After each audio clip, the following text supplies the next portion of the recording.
Good day, ladies and gentlemen. Welcome back to the channel.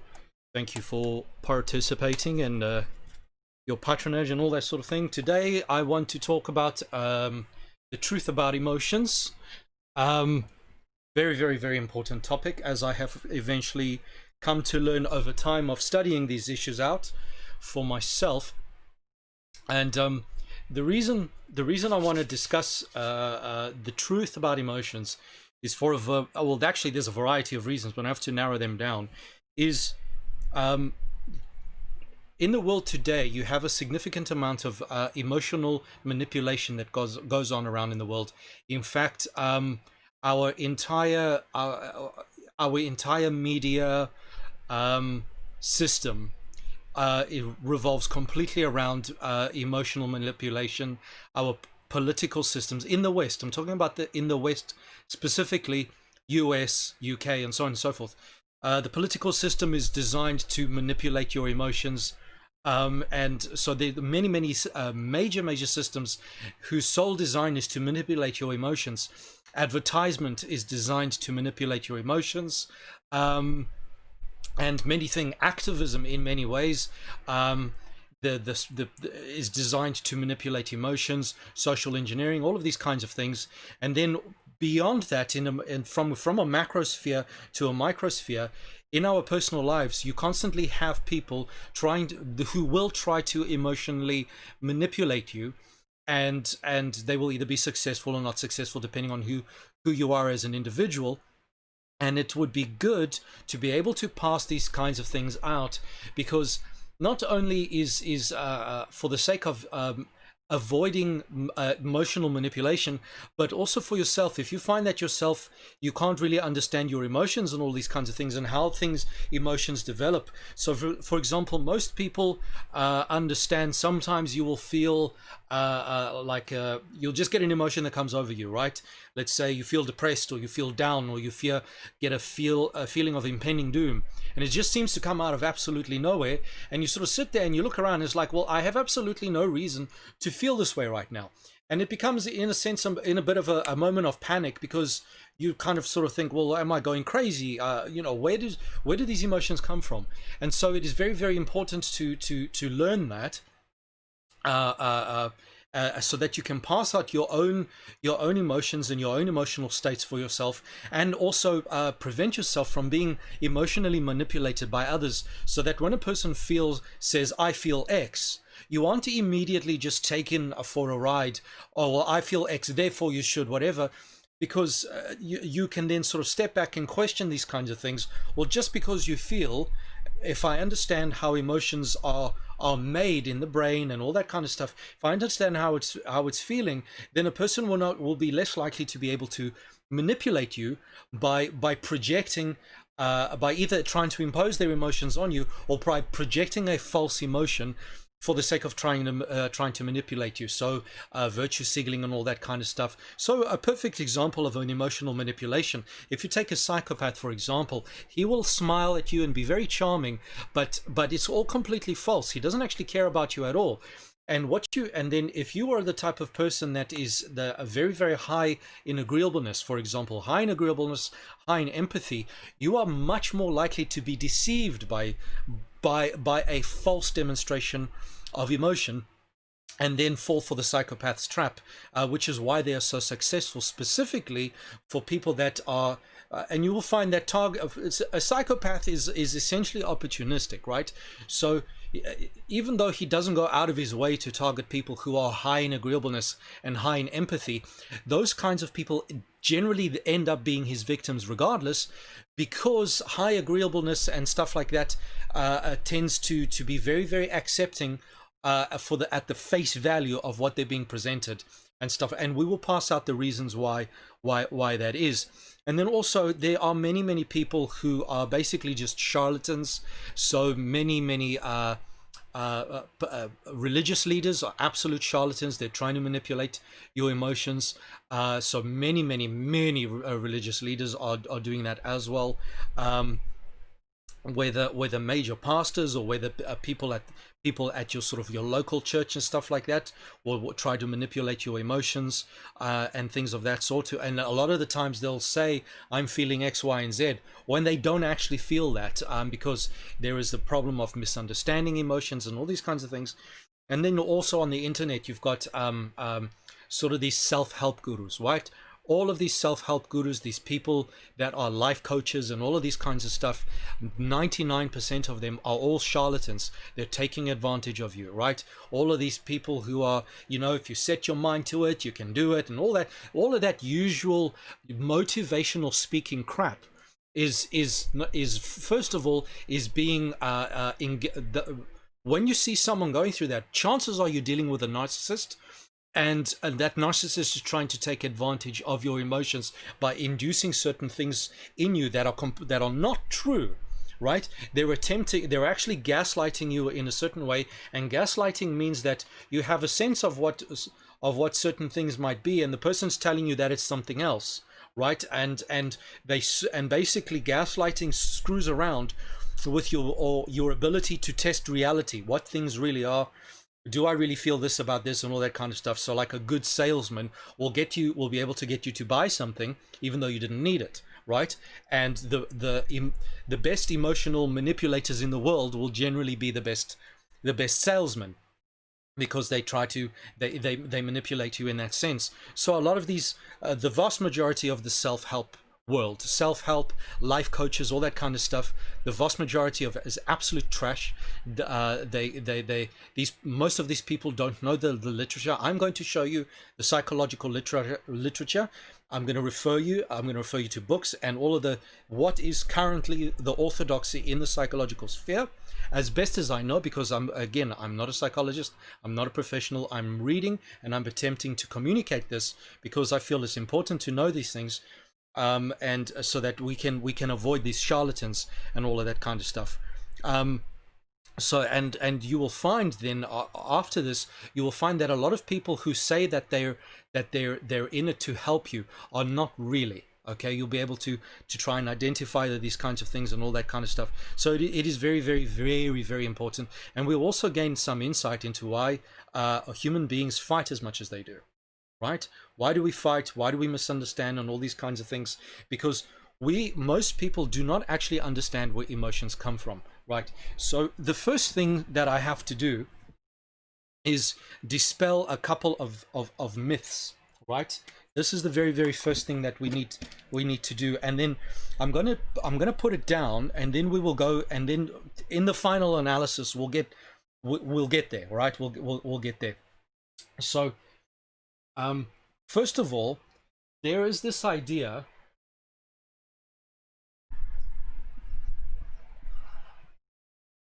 that women are more emotional than men are. Okay, this is not true. This is absolutely not true. The truth is that men and women are equally as emotional as the other. The difference is how they relate. To their emotions and all that kind of stuff. That is where the difference lies. But men and women are equally as emotional. So this idea that there's this difference between men and women is absolute nonsense. They're both equally as emotional. Also,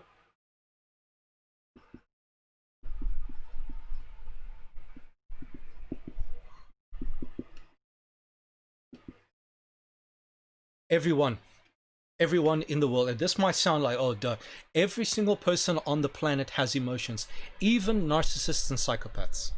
Okay, this idea that some people don't have emotions is nonsense. Everyone, and you will understand why. Everyone has emotions. Again, the differences are how we interact with them and how we emote. So there's a difference between an emotion and emoting.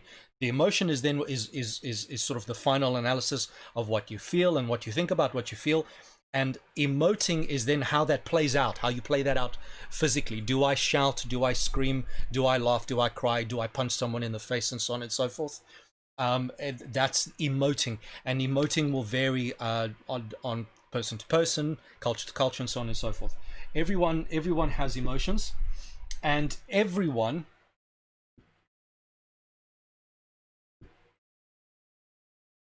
has empathy. Every single person on the planet has empathy, even narcissists and psychopaths.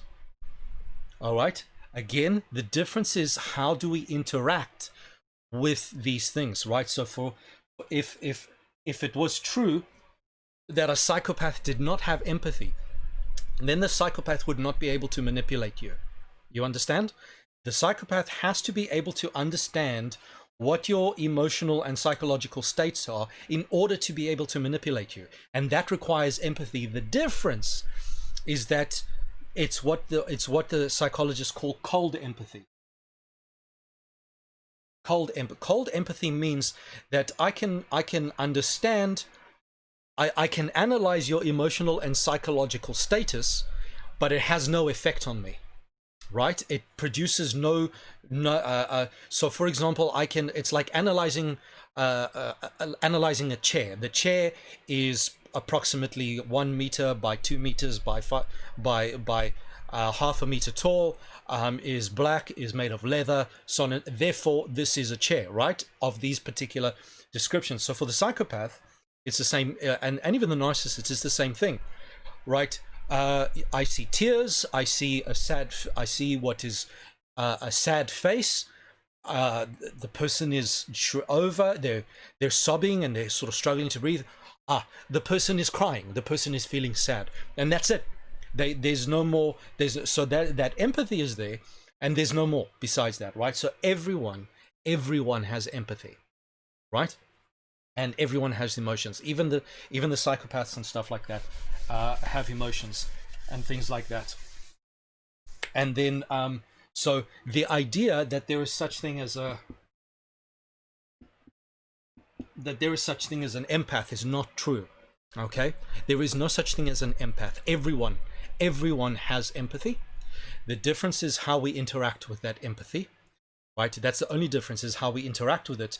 And when you find people that call themselves empaths, dollars to donuts, you're most likely dealing with either someone is one of three options. You are dealing with someone who's basically been taken for a ride and they believe in something honestly and genuinely, but they've got no clue. Okay, or you are dealing with a narcissist, or you are dealing with a borderline. One of the two. Okay, because to call yourself an empath is a self-aggrandizing statement, right? I have empathy, but you don't, and I don't just have empathy. I'm super. Absolutely, so I've got a video where I talk about empaths. So it's a self-aggrandizing statement. I'm a super empath and stuff like that. And so there's no such thing. Everyone has got empathy, right? So now we need to understand what is the pathway from 0 to 100, right? From nothing to emotion. What is the pathway? How does an emotion develop? We need to understand. Emotions have a source. All emotions have a source. Every single emotion has a source. There is no such thing as an emotion that just comes out of nowhere, right? It might feel that way. That might be the perception because it's such an automatic process. But every single emotion comes from somewhere. There's no such thing as emotion that just out of nowhere, right? I can't explain it. This is just the way I feel. Nonsense. Every single emotion comes from somewhere, right? And it is your inability to trace that back that usually is what causes things like, or to A, label that emotion, or B, trace it back. That is usually or then what causes emotional instability and various psychological disorders. So for example, people who have got personality disorders generally mislabel, right? They mislabel their emotions. They fail to recognize. So one of the most profound experiences, for example, that I ever had was when there's a lady that I know who has got borderline personality disorder, and one of the most profound things she ever said to me was, I realized, this is her now saying, she says, I finally figured out how to tell the difference between suicidal ideation and hunger.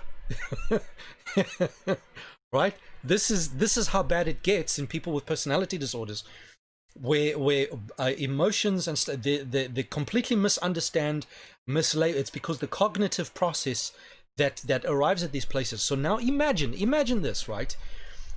If this individual, right, misunderstood, misinterpreted hunger for suicidal ideation, imagine how many times a day this person felt suicidal. Especially now, because when the body needs resources, nutritional resources, you get hungry. Nutritional or energetic resources, you get hungry, right? If you identify this, if you misidentify this, what happens?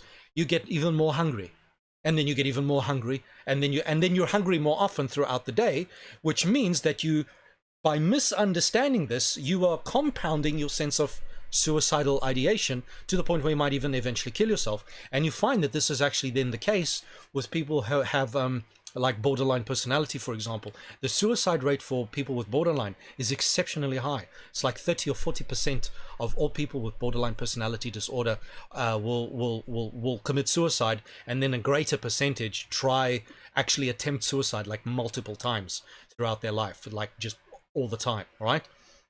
And so imagine now how dramatically suicidal ideation drops once the individual says, well, hang on, I'm not actually suicidal, I'm hungry, right? Now, let's do the math a little bit. You're hungry at least 3 times a day, let's say, right? 3 times a day. So you eliminate that. It's immediately 3 times a day less instances that you don't feel suicidal and subsequently depressed, anxious, ashamed, etc., all the things that come on top of that. So immediately the emotional stability becomes better, because she correctly now can identify hunger. She can then do something about it, go and meet her nutritional needs, and she meets her nutritional needs. The body feels better, everything settles down, now she's fine.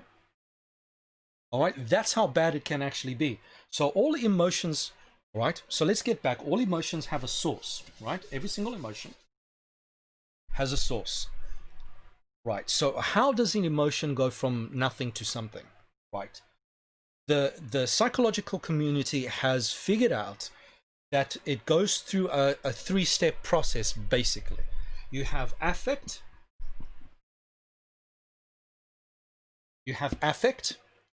then affect goes to cognition,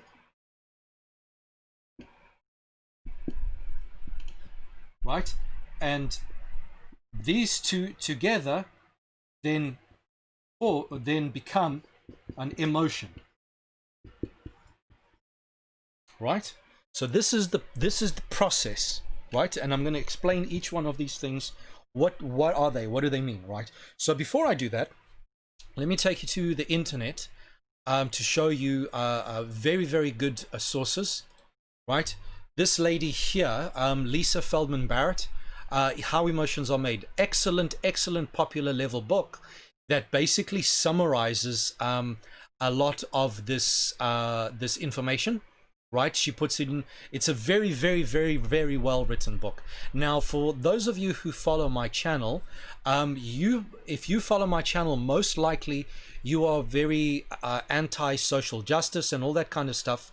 And she is a little bit social justicey. You can through her book you can see that she has some of those notions, that she's accepted some of those notions. Ignore that, all right? Because it's very, very, very, very little. And the book is exceptionally well. It's well written. It's a very, very good book, popular level book to help you understand this. Very, very easy reading. I actually have the audiobook, which is why I'm showing you a photo, and I'm not actually showing you the book in my hand. It's on my phone. I listen to the stuff at work, and then so yeah, very, very good lady. She's done a lot of pioneering work in this in this field. She really is quite excellent. Check not only her out, but then go and have a look at her research and all that kind of stuff. Then here's another one. I will link all of this in the description. Here's another one. Alternative models of dispositional empathy, the affect to cognition, or cognition to affect. So this is actually part of what I'm talking about at the moment. Spoiler alert, they eventually discover through the study that this one is true over that, right? It's affect to cognition rather than cognition to affect. Look for this gentleman here, Jacob Israelshvili. He's he does a lot of really good research on this kind of stuff as well. Go to Google Scholar, you'll find a lot of his stuff up there. And then also you want to look for this one here, again, Israelshvili, and also Agneta Fisher. She publishes a lot of really good stuff. Co-authors quite a lot of good stuff. I can't say much about Disa Sorta. I haven't looked at much of her stuff, but I imagine she, have a look at her as well as Rachel Carniel. Just gives you extra stuff so to have a look at for your further information. So if I say anything that is incorrect, look at those studies and believe what they say over what I say, because I'm taking this stuff as a layman, filtering it down, boiling it down, which is why I haven't produced, one of the reasons I haven't produced a video in quite a few weeks is because I've been trying to get my mind around that, because not all of it is very, it's not all very intuitive. Let me just do something here quickly. I just want to increase this a little bit. It suddenly got very dark all of a sudden. Don't always know what it's like, the weather conditions in England.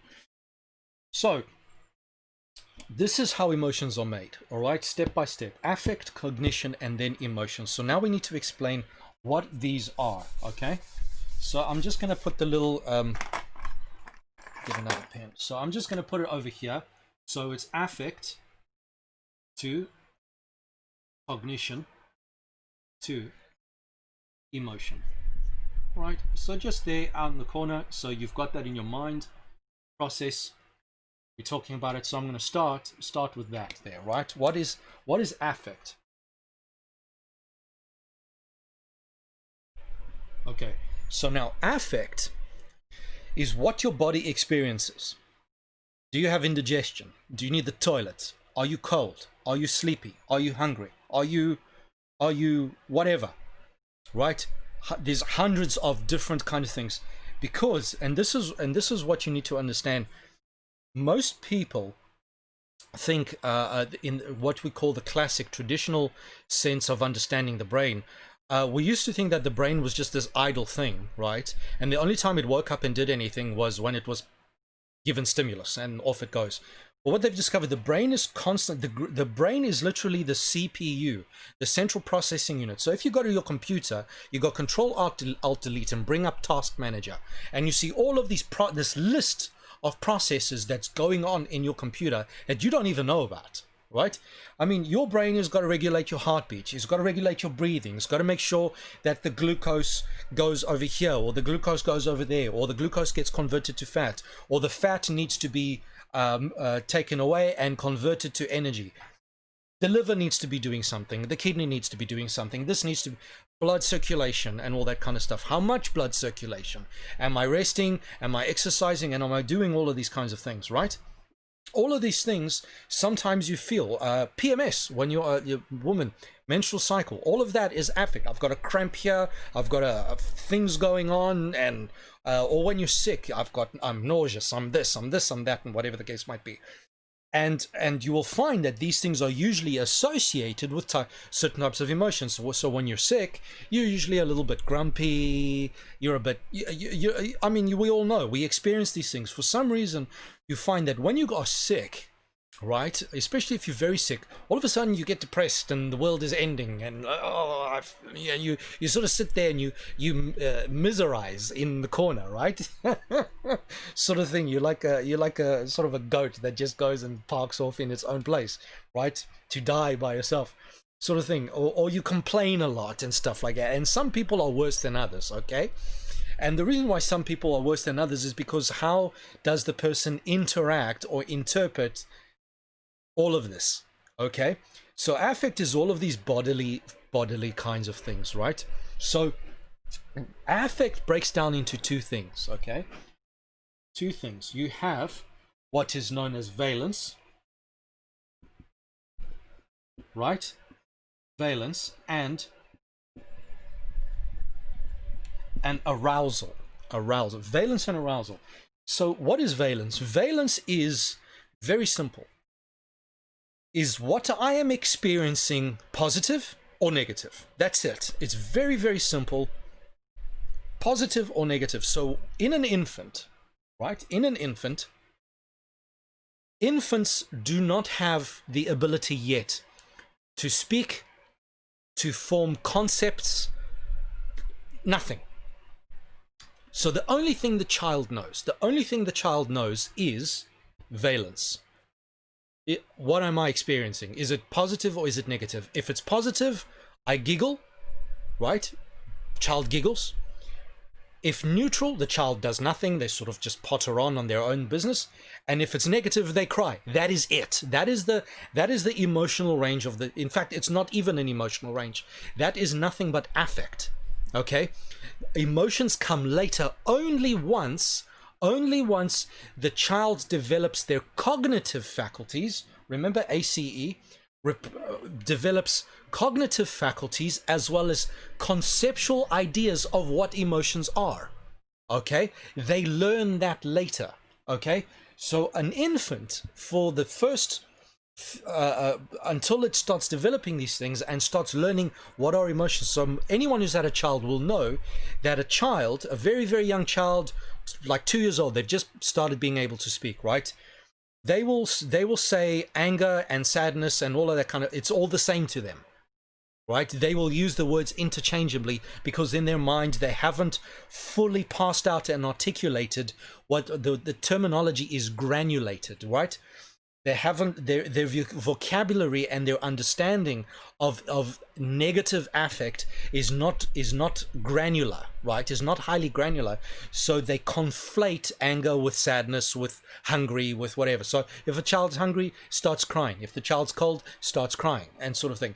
And it's up to the parent to be, sweetheart, let me bring my presence, my comforting presence into your domain, right? You're now comfortable, you're not afraid, you're not whatever. Now tell me, speak, use your words, right? This sounds ridiculous, use your words. It sounds pattern, but that's what you need. Sweetheart, are you hungry? Or are you cold? The child needs to know how to pass out these things, because otherwise, if the child grows up without that training, you then have an emotionally stunted child, right? So there is something in psychology, again, specifically with people with personality disorders, narcissists, psychopaths, borderlines, histrionics, and so on and so forth. It's called splitting. Okay? So splitting is a phenomena where the person is like, this thing is either all good or all bad. Right? So the person who is emotionally immature is still at the infantile phase where all they know is either negative affect or positive affect. And so for them, if they feel negative affect, it's all good. And if they feel positive affect, it's all bad. There's no nuance. And do we see this in the world today? We see it in the media. We see it in social justice warriors. We see it in everything. You either agree with them or you are Hitler. That's it. Right? Agree with me or you are Hitler. You're a fascist and you need to die. Okay? Antifa, Black Lives Matter, all of these kinds of things. You either agree with us or you are racist. It's that. There's no in between.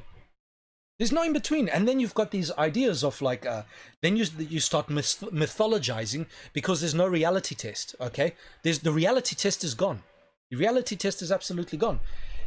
Because the reality test is absolutely gone, they believe, right, oh, well, they now have racism without racists. Because oh, now if you're white, and white is this big thing and stuff, and it becomes completely demented. So when we look at the world today, at the political sphere, we see all of this in a dysfunctional way completely play out. You see splitting. You are either all good and people on the right, it's not just leftists and social justice warriors, it's people on the right as well. It's like, well, you either agree with us or you are irrational, stupid, overly emotional, beta male, pussy, soy boy kind of thing, right? If you don't agree with us, you're a soy boy, kind of thing. And it's the splitting. There's no nuance. There's no emotional granularity in the thing. They are still so they do splitting, and the reason they do splitting is because they are emotionally stunted, where they only experience either positive or emotional valence. That's all they know. This thing makes me feel bad, therefore this thing makes me feel good, therefore, and that's it. There's no therefore I must hate it or I must love it. And when you recognize that Western society, the organizing principle in Western society is narcissism, you then understand why the Western society is going the way it is. It's completely imploding, right? Say again, safe spaces. What is safe spaces? It's the same thing, right? It's people. There's no ability to regulate the internal emotions. There's no emotional granularity. It's like, I'm either safe or I'm not safe. And I will sacrifice everything in the world just to feel safe. It's like, come on, right? And then you get it on the other side where people are like, I want freedom above all else, even if it's people running around in the streets killing each other, as long as I'm free, I don't care. I must be free. They just want freedom. It's too much. You've got to have a balance, right? You balance between safety and peace and freedom. Because if everyone's running around doing whatever the hell he wants, absolute freedom, all is chaos, right? But then if you baby the living crap out of everyone and everyone becomes infantile, you also get nowhere, right? So that's where the emotional. So when you say a person is behaving childishly, you're literally saying that when they were infants, they were not given the vocabulary and the emotional training to be able to pass out, to get beyond either positive affect or negative affect. They were never given, they don't go beyond that. There's subtlety, there's gray areas, emotions and things like that, and thoughts, people's thoughts. We are complicated people. There's nuance. A person isn't just all good or all bad, right? Sort of thing. And then you have arousal. Arousal is basically how strongly you feel this, right? So you feel valence, right? Valence, positive valence, right? Positive, right? How positive is it? Is it positive of like, yeah, that's cool? Or is it like, yes, hey, I won the lottery, hey, kind of thing, right? You understand what I'm saying? So won the lottery is positive valence, and then arousal is through the roof, okay? So arousal can be either negative. You can have, no arousal. Sorry, not negative, zero arousal. So arousal is a gradient, right? So you go from 0 to 100, let's say, arousal. So valence is you either feel positive or negative valence, right? Am I in pain? Is my heart pumping a little bit? What's going on? Sort of thing. Something's not right. I need to explain this, right? Negative valence, right? And then is it 0 or is it 100 or something in between, right? Yeah, I feel a bit uncomfortable. Can't quite figure it out, but hey, I'll carry on. So you're probably closer to 0 at that point. Whereas if you in a flat panic, oh my god, I'm about to die, the world's gonna end this instant, then you're closer to 100, okay, sort of thing. And that's basically what it is. That's affect. So to give you an explanation of affect, right, and how the power that affect has, right? If they've done experiments, for example. So they did an experiment And they got some guys, they got a bunch of guys, and they said, here, look at these photos of these women, right? What they didn't know is they gave them a drug to speed up the heart rate, okay? To speed up the heart rate.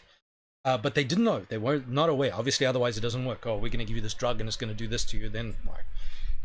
And when the men looked at these photos, they interpreted their affect, which is the heart begins to pump faster. I'm beginning to sweat. I'm beginning. Hey, what's this? When they looked at the photo of these women, they interpreted it as infatuation. They thought, oh, maybe I'm in love with this woman, right? That's basically it. So, and that gives you the affect was the heart starts pumping, and I'm getting a bit sweaty, and I'm getting a bit, right? And then the interpretation, the cognition. The cognition is, well, I must be in love. I must be infatuated. This is the girl for me. This must be it, right? Here's another one, right? Another very, very interesting story. If you look at incidences of heart attack between men and women in the US, women are much more likely to die from a heart attack than men are, right? Now, biological differences, biological reasons for this aside, okay? Let's set that aside for the moment.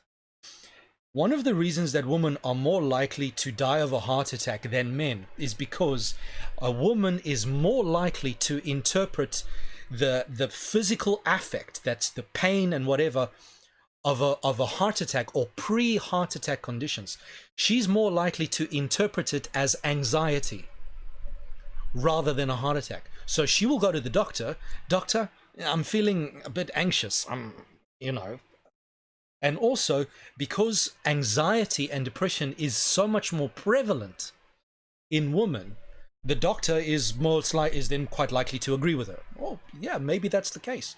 Maybe you've got a bit of anxiety. He'll give her some medication for anxiety. She'll go home and she'll drop dead of a heart attack. Whereas a man, he'll go and he's like, listen, I've got a pain in my chest. What the hell? Right? And so because men are less likely to go to the doctor, because let me tell you, those pre-heart attack conditions, they're not nice, okay? So that pre-heart attack condition is negative valence, high arousal, okay? High arousal. Bloody hell, sort of thing, right? Doctor, this is, so the fact that men are less likely to go to the doctor in the first place, right? And the doctor is like, well, men suffer from anxiety a lot less than women do. Chances are this is most likely a purely physical thing. Oh, he must be a heart attack. And so, all right, go straight to the ICU. Here's your medication for it. And the guy survives. Okay? So we are, that affect. Here's another story. And I think a lot of people know this one. Let's say you're up for parole. When is the worst time to go before the judge? The worst possible time to go before the judge for a parole hearing is just before lunchtime, right? Because that state of hunger, the judge interprets that state of negative affects. Again, it's negative valence, right? That hunger is a negative valence. Have you ever heard of the term hangry, right?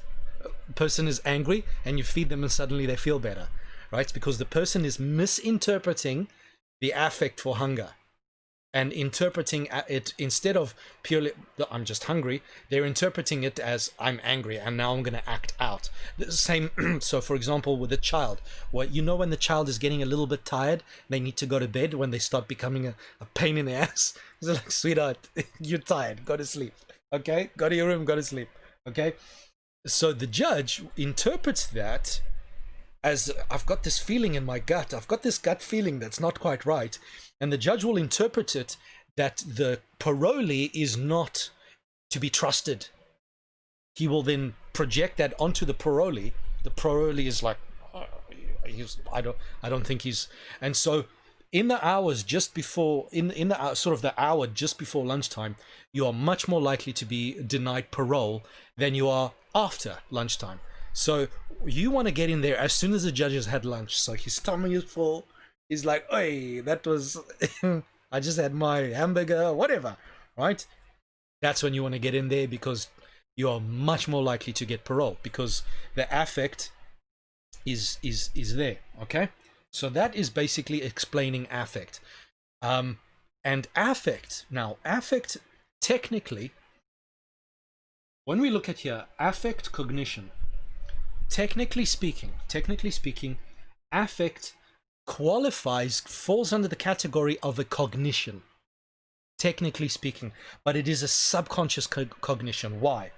We have to understand this. Why does it qualify as a cognition? Because your brain is, as an organ, right? We need to understand the brain as an organ is predictive.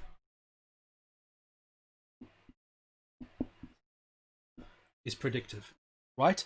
When people say the brain is pattern seeking and so on and so forth, that is actually what why is the brain doing this? It's for the sake of efficiency. So let's say you need to understand your brain is inside.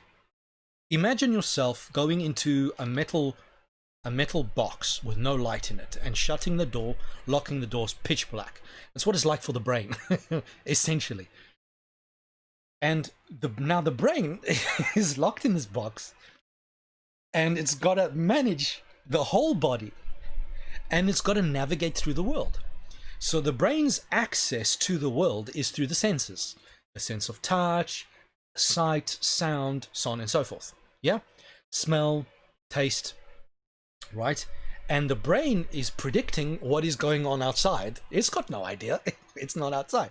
It has to, from all of this data that's coming in, it's got to make a prediction, right? So about what's going on, right? It has to make a prediction. What the hell is going on? Because I've got to keep this body safe. I've got to feed it. I've got to, it needs to mate, reproduce for the genetics, and it's got to, can't freeze to death and whatever sort of thing. Now, what happens is, if you think about a computer, right? One of the reasons why computers are so slow, why they seem to reach a point where we can't seem to sort of really get them past, is because computers are purely reactive. You do, and then the computer reacts on the spot. And so there is a delay between me clicking on something and the computer doing it, and it eventually popping up. But if the computer was predictive, if the computer could go through what they call some artificial intelligence learning, and let's say you use the computer for about 6 months, and the computer learns your habits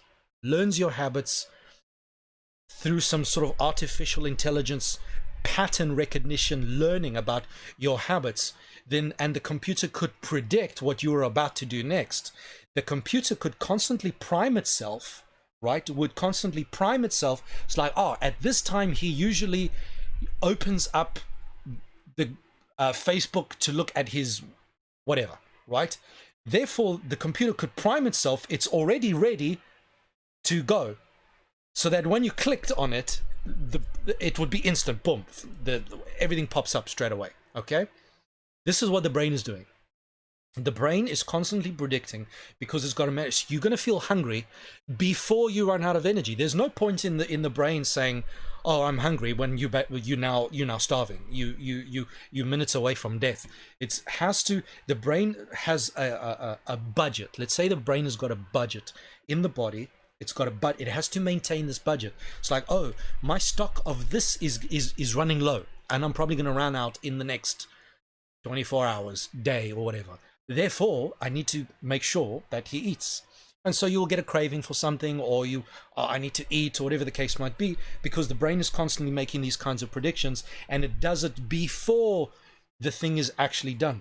And so this is where a lot of people then make the mistake philosophically in believing that we do not have free will, because when we do those studies, so watch my video, mind-brain interaction, right, where I actually explain why this does not mean determinism. It does not mean you do not have free will, because at every point, the subconscious brain, the mind, the algorithm, as it were, will throw something up, it primes you, and then it's up to you to click the button to execute the program or not execute the program. Do you understand what I'm saying?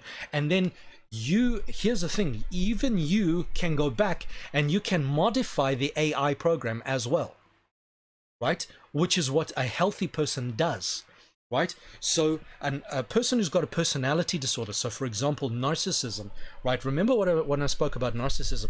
For a narcissist, all objects are internal objects, and those internal objects are never updated by the external objects, right?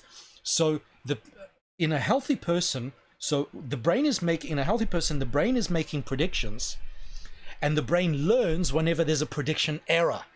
Okay, oh, this didn't work, therefore next time, whatever.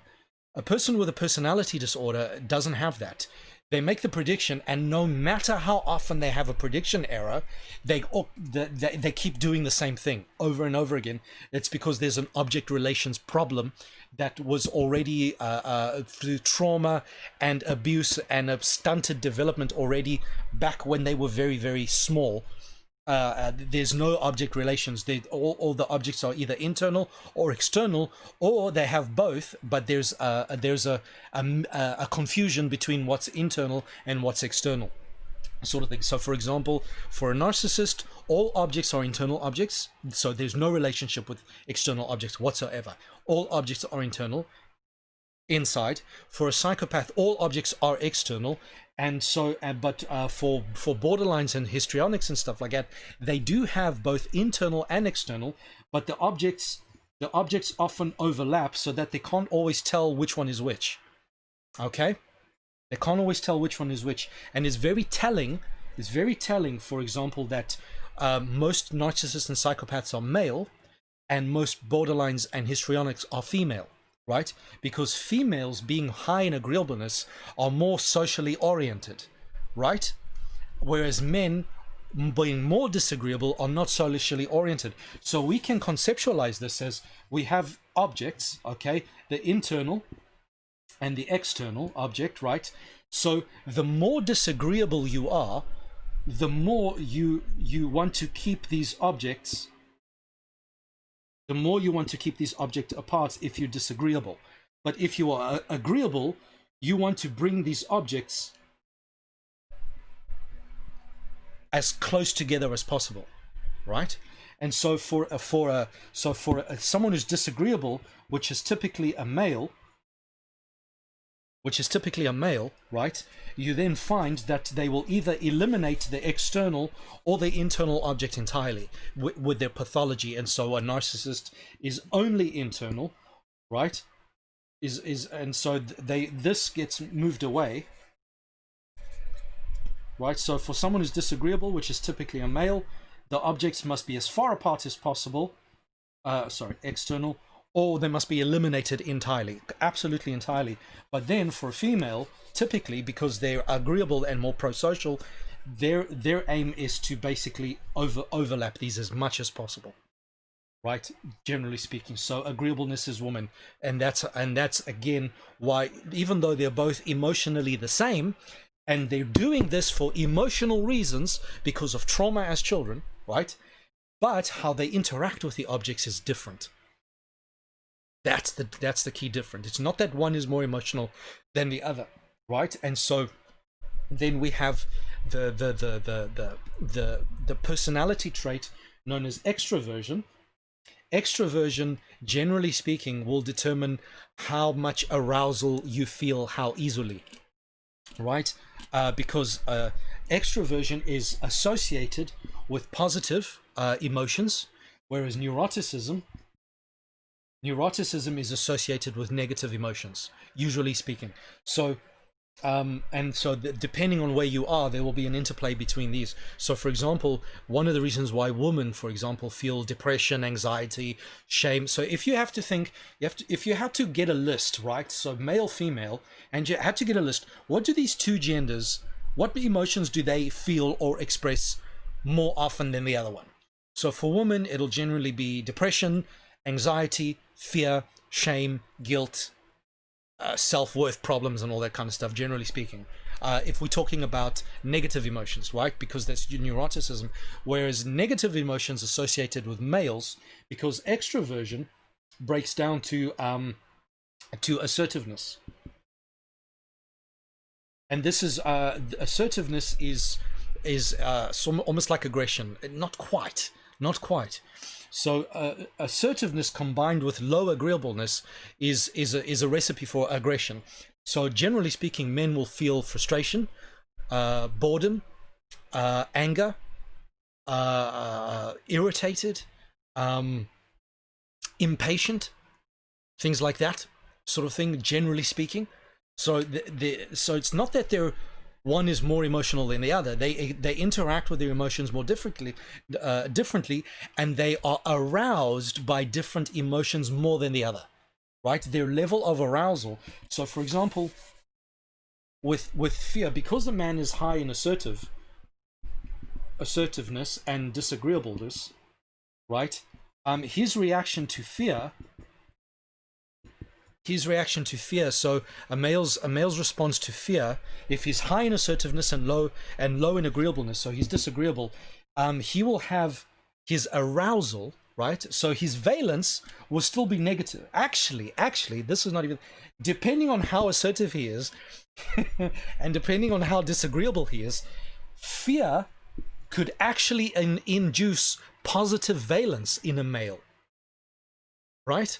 Or so it could induce positive valence, or it could induce a negative valence, but at a very low arousal, for example. Or it could induce positive valence, high arousal. So, for example, boys with attention deficit disorder and all that kind of stuff, there's usually a problem with dopamine, right? The dopamine is too low.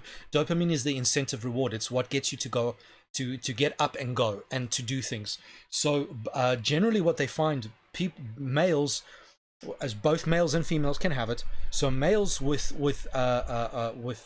attention deficit disorder, what they've discovered is that sometimes they start fights on purpose because they get positive valence and high arousal from it. Now the boys don't know they're doing that, right? Which is why, but then this explains why boys with attention deficit disorder are more likely to get in trouble, and when they get into trouble, they will laugh about it. They'll think it's a joke. It's funny because they have positive valence, but obviously this is inappropriate.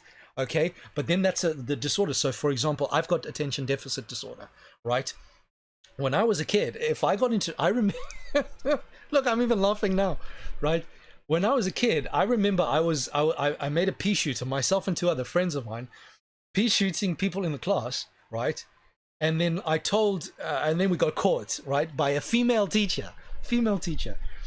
This is unacceptable. This is violence. I mean, this is violence. How can you disrupting so this is why you should have male teachers teach males and female teachers teach females. It's because they just understand each other better. This is terrible. So she sends me off, right? Myself and these two guys sends us off to it was the deputy head principal at the time. He was actually our woodwork class teacher, our woodwork and metalwork teacher. And he was a big guy, right? Afrikaans, you know, some of those big Afrikaners, those rugby player types. He was a bit old now, so he wasn't built like a rugby, but he was a big guy, right? Or at least compared to, you know, I was only in like the 7th grade or something like that. And so he sort of looks at us. Now we already think this is hilarious, okay?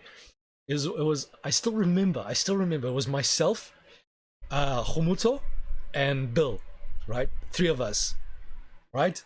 And myself and Khumuto, we were thick as thieves. Especially myself and Khumuto, we were united by a mischievous streak in us, the 2 of us, right?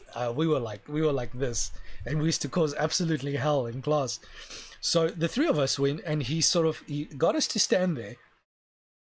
He leans back in his chair, and he was got this, sort of crosses his arms, and he looks at us, and he says to us, "Why are you being stupid?" That was me.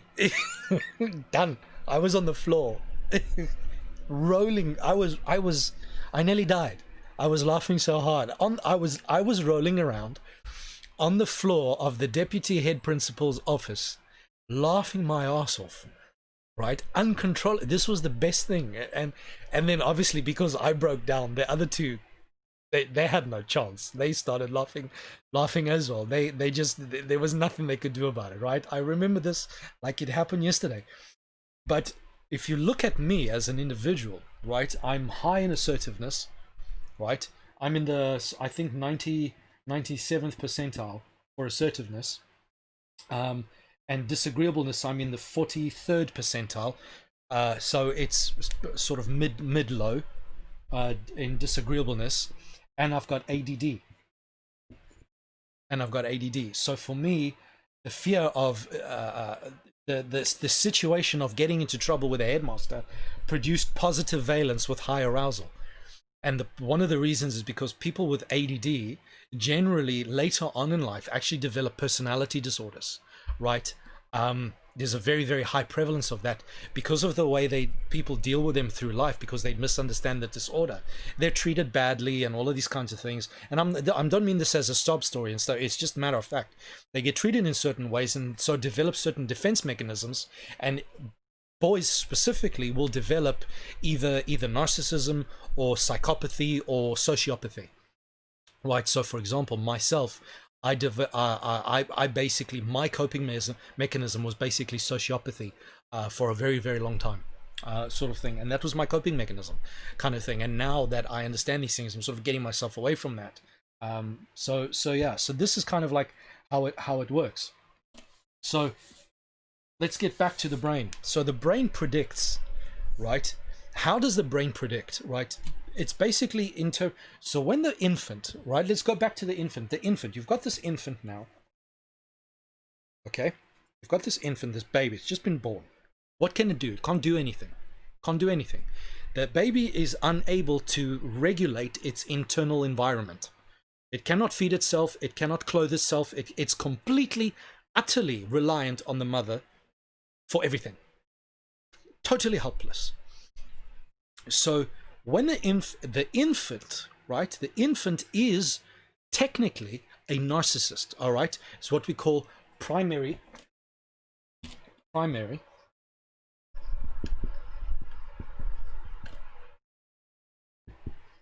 narcissism, okay?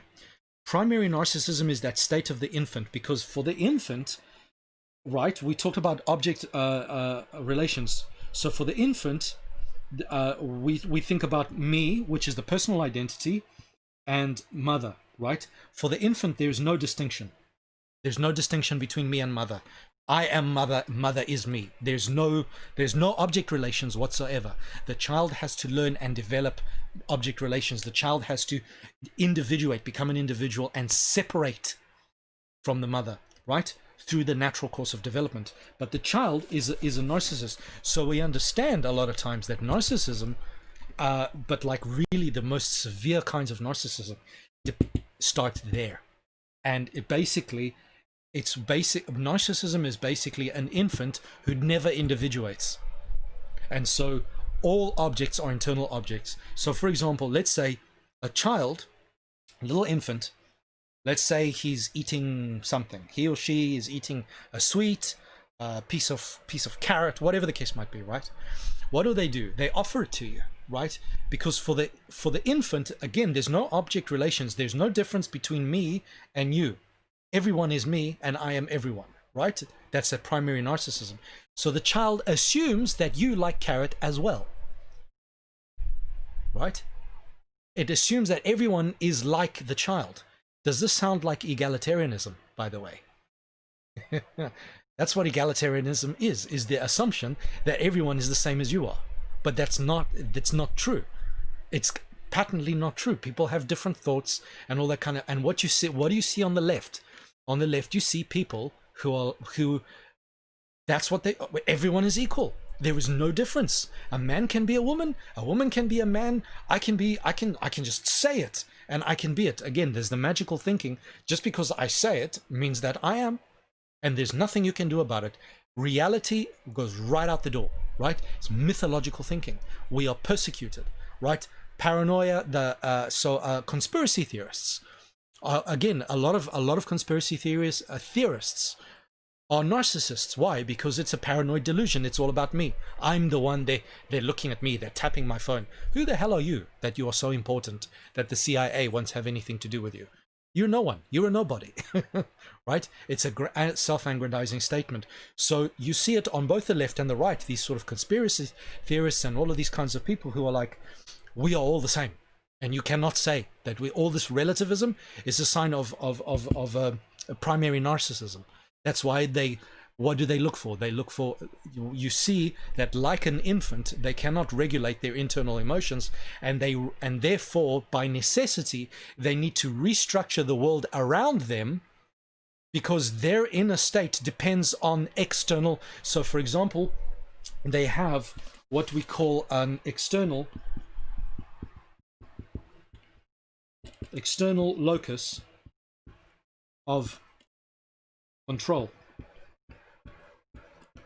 So this is why they never take responsibility for anything, because in their minds, for however they were raised, they have an external locus of control. They believe in themselves that there's no one it's no one inside, right? There's no one inside. Their identity, their emotional stability, everything depends on the external environment, right? And again, that's why you find these people are generally high in agreeableness and high in creativity, right? Which is most of the left. Most of them are studying arts degrees and stuff like that. Highly, highly agreeable. So again, highly, highly agreeable means that the two objects must be as close to each other as possible, right? And so you see, this is an object relations issue sort of thing. The most psychotic of the social justice warriors and the people going on out there. So what do they have? They have persecutory delusions, right?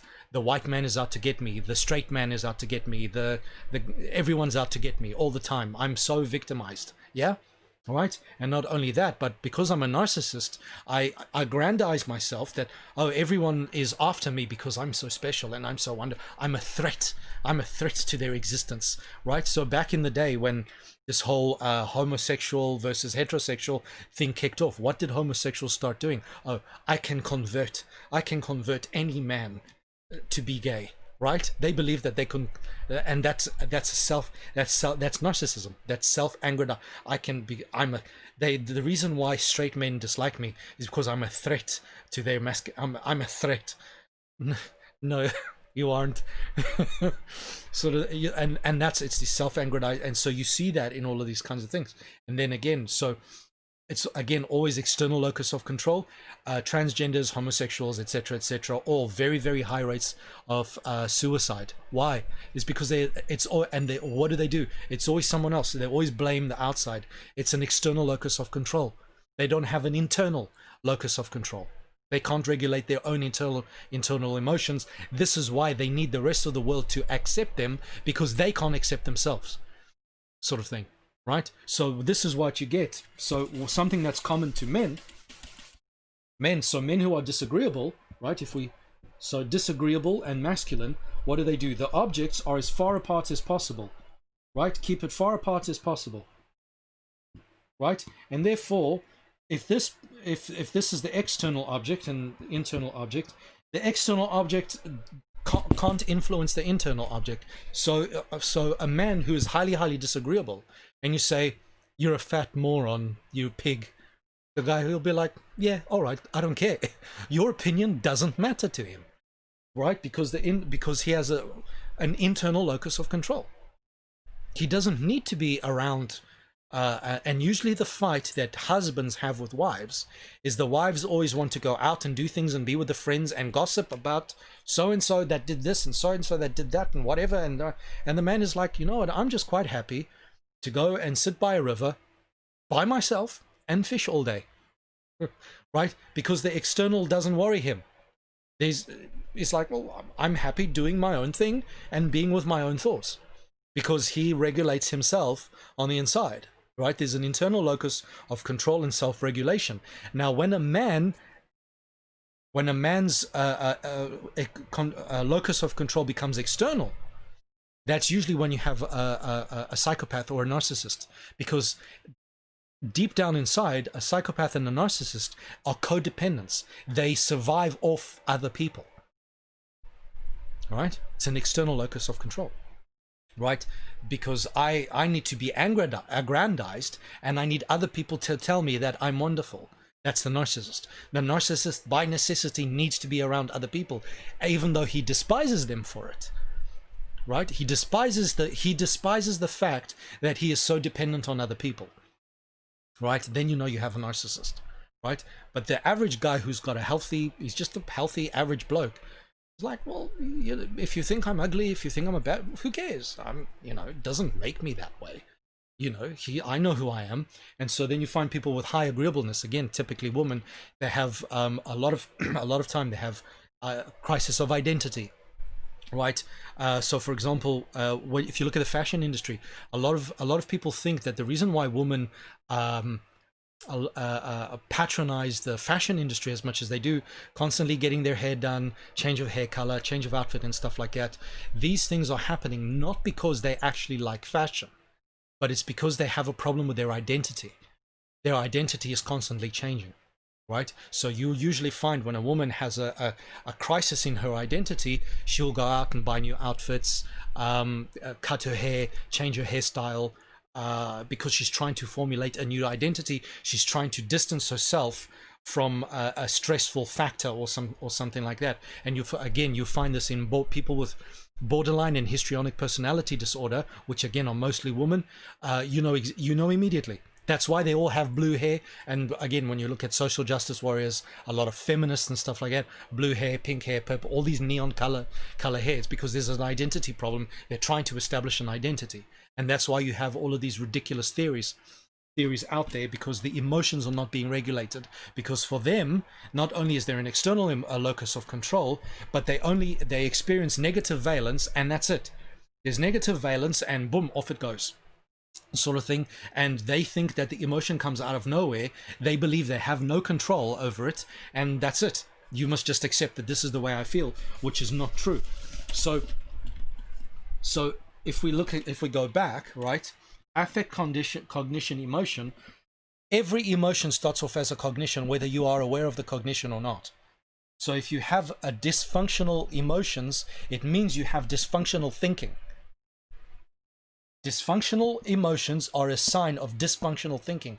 That is the basis of every single personality disorder there is. Like I was saying earlier on, where that woman with borderline personality disorder said, I suddenly realized that it's hunger, not suicide, right? Is because the cognition was disordered. The thinking was disordered. There was a disturbance in the cognition. The cognition was not correctly identifying all of the things that were happening in the world, and so she interpreted it incorrectly, and therefore the emotions were unstable, and because there was no reality testing, none whatsoever, right? And that's why you see, again, in the world you have all of these things. So when we talk about the brain being predictive, in order to be efficient, the brain as an infant, they are a very, very, very high, and that's why the infant learns faster than human beings, because the infant is going through very, very, very high amounts of prediction error all the time, which is why babies can be a bit fussy and unstable and all that kind of stuff, which is why babies need a stable home, need a masculine father and need a feminine mother, right?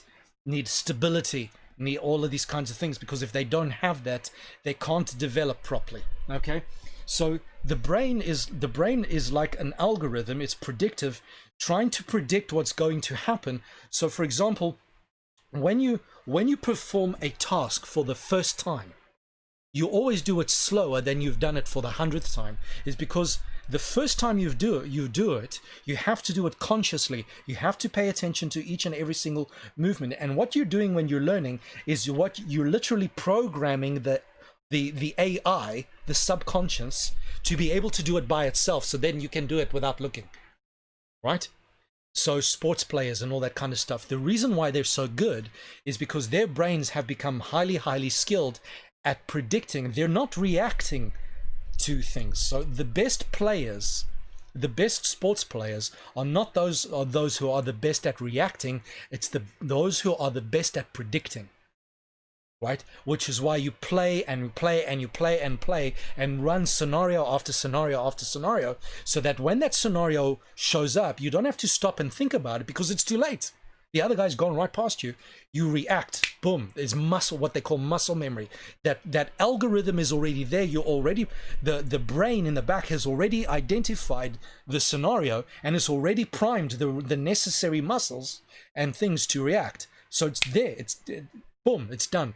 And this is why this is the most efficient way for the brain to be, right? That's why the brain does this. And this is where prejudice, this is where stereotypes and things like that come from, because it's the repeated experience of the brain is going to predict a certain thing, right? Which is why you walk into a room and you get this feeling, I'm afraid, or you just get this feeling, right? The brain, that feeling is the brain's predicting. The brain has noticed something, the subconscious mind has noticed something, and it's preparing to meet whatever it is that it is predicting. So that gives you a completely different then notion of what things like depression, anxiety, fear, all of these emotional problems, anger, frustration, and all that kind of gives you a new view on what these things are really going on. It's the predictive brain that has said, I've been in this situation before, therefore I'm going to throw this out. Now, here's an interesting way to understand it. Okay, there is something called blind sight. Blind sight. What happens is, so you've got your brain, right? You've got your brain, and then your spinal cord there, right? You've got your brain, and it's all gooey and icky and wonderful. Okay, so your visual cortex is around about there. However, so your eyes, right, go to your visual cortex. However, this is the sort of traditional thing. However, what they've realized is that the visual cortex actually spans, the visual processing actually expands all the way down to the bottom here, roughly, and to the top, and even a little bit to the side. So your visual cortex is made up of, I think, about five to seven different discrete areas that are all responsible, almost like your graphics processing unit in your PC. It's a separate unit for processing the visual thing that's coming up, right? So what's happening is, let's say, so you've got your brain, right? Your brain there, right? This is a terrible brain, right? So you've got your visual cortex, right? That's there. And then it extends down here, right? So for example, it runs down here, right? Sort of behind the ears, up there. This area, if it's damaged, you will struggle to process people's faces, right? You can see perfectly fine, but you can have facial blindness. You can't recognize a person's face. In fact, a person's face can actually look like blank, like nothing. You don't see anything, right? If that part of the brain is damaged, you can see everything else, but it's fine. And there's other parts of the brain that process motion. So for example, if you're standing still, right, you can see it, but there's a part of your brain that processes motion.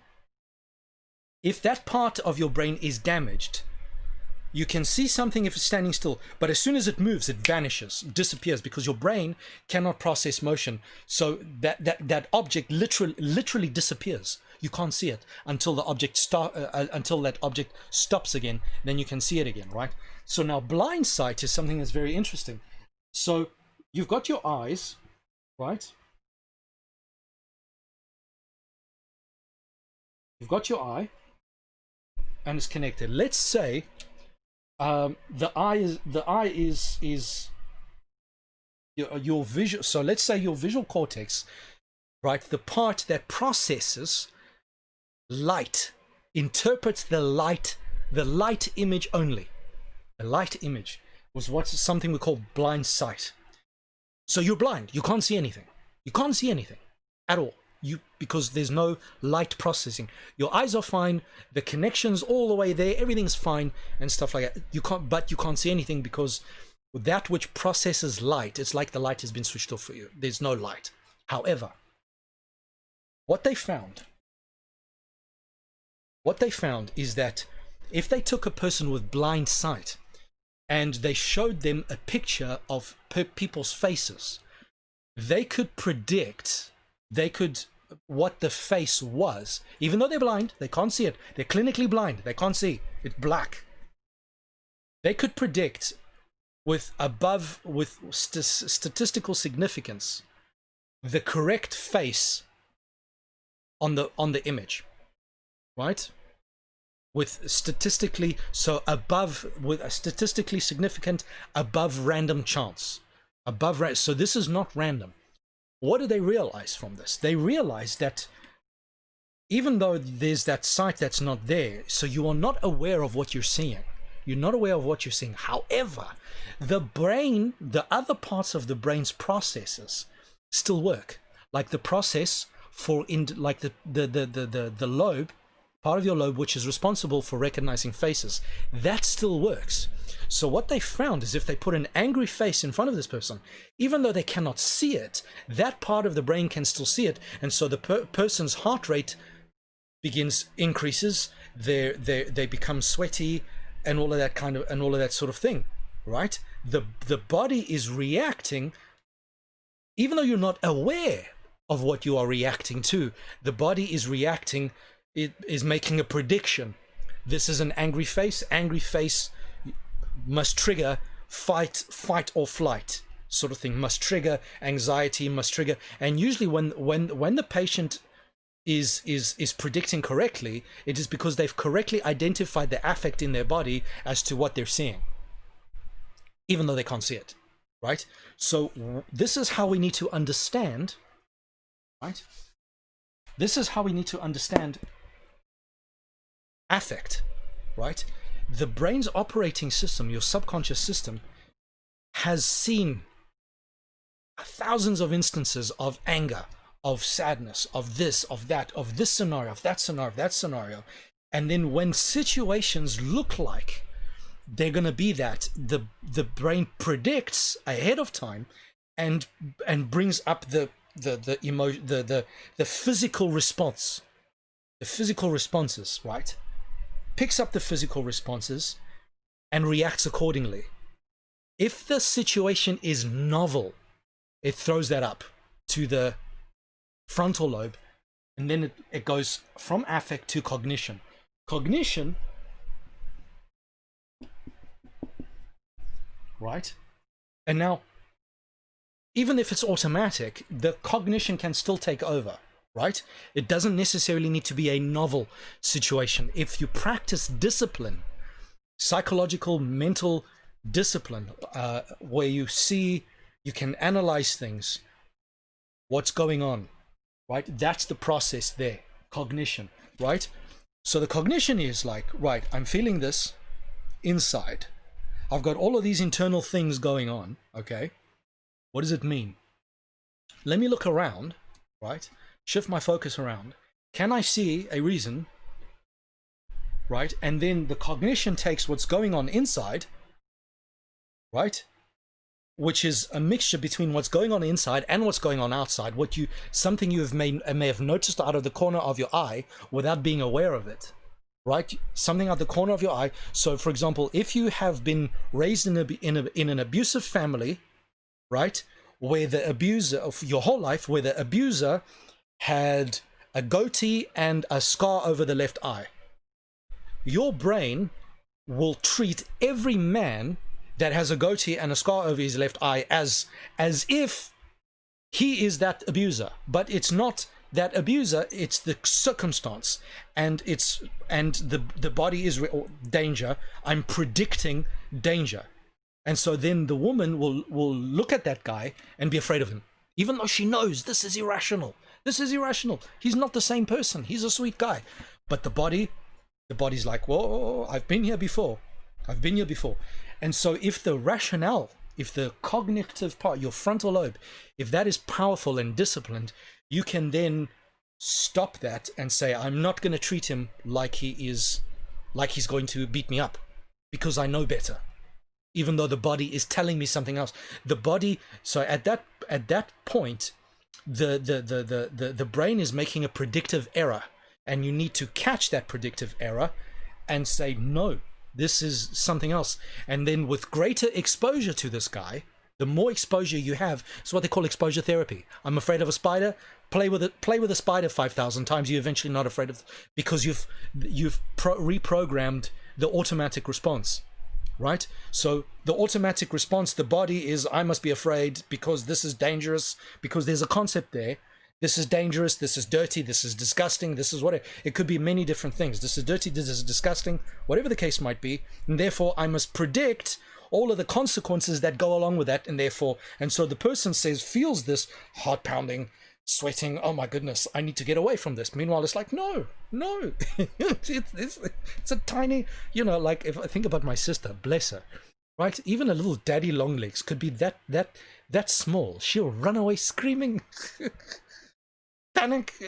It might, the spider might as well be 6 foot tall as far as she's concerned, right? And so that's because of the affect, right? And the reason she grew up, the reason she's like that is because why? Is where did she learn this from? It had to be learned. That fear is learned. It's not innate. The spider is not, there's no fear located in the spider. There's no nothing. It's how you interpret the spider. It's how you interpret situations. Everything around you, your emotions are predictive, are constructed, right? So when a person says to you, I'm offended, that's a meaningless statement. It's outside of a statement of fact. It's a meaningless statement. I'm offended. Yeah, fair enough. Should you be offended is another question, right? However, in modern society, we've taken and said the only thing that counts is a person's emotions, and therefore if a person is offended, you must then accommodate them. That's manipulation. I feel, therefore it is. That is narcissism. I feel, that's magical thinking. Because have you ever heard of The Secret? If you think it will manifest for you, the universe will bow down, right? That's narcissism. If I think, it is therefore true, right? The cognition. If I think it is, therefore it is true, and this is my lived experience. My lived experience. There is no question whatsoever as to whether their reality testing is accurate, whether their brain is either correct or is throwing up a prediction error. No, you must just accept the emotion. You must just accept the emotion, and that's it. And there's no question, hang on, maybe you have a cognitive deficit, and maybe what you're feeling is inappropriate for the situation. It's a predictive error. It is not commensurate with what's really going on. So now here's the thing, right? So that's your cognition. Your cognition then interprets all of the stuff, what's going on inside, all of these things from past experiences and all this kind of stuff, and then boom, throws out an emotion. Now I have an emotion. I'm now angry, or I'm offended, or I'm sad, or I'm happy, or I'm whatever the case might be. Yeah, boom, there it is. Oop, there it is. Right? Then suddenly, boom, out comes the emotion. Now here's something we need to understand. Another myth we need to understand, right? Your ability to recognize emotions correctly, okay? Let me rephrase this. Your ability to correctly identify an emotion in another person decreases the higher you are in empathy. Let me repeat, right?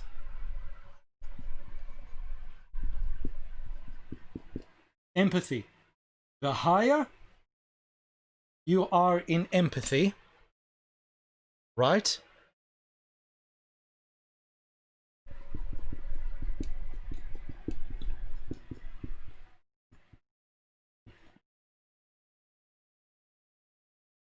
The higher you are in empathy, the greater you are in predictive error, in identification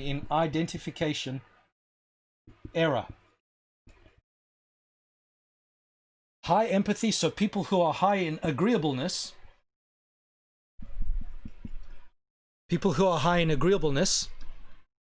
are more likely to misidentify the emotions in another person than to correctly. So the more disagreeable you are, the more accurately you can identify emotional states in other people, which is why narcissists and psychopaths are so good at manipulating other people, and why people who are very high in empathy and very high in agreeableness are so gullible. Because the higher you are in agreeableness, the more likely you are to misidentify the emotion in another person, and therefore the easier it is for me to throw up, to pretend and have you believe it. Okay, ladies and gentlemen, does this sound like what's going on in the world today? Right. So, if we look at personality traits.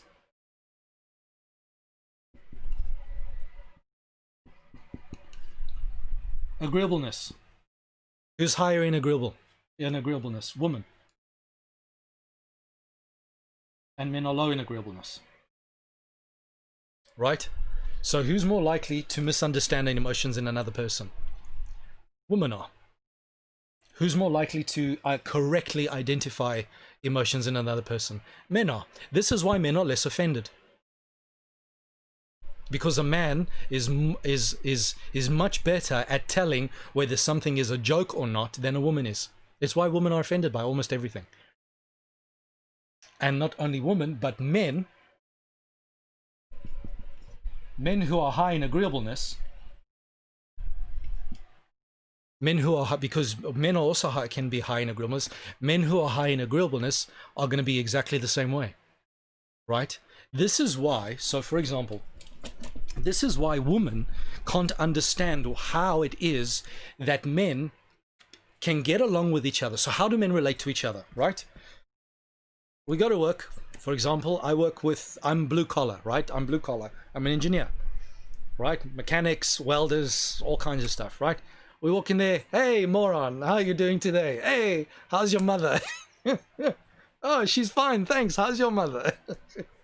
You know, oh, you stupid moron, kind of thing. This is how we get along, by insulting the hell out of each other.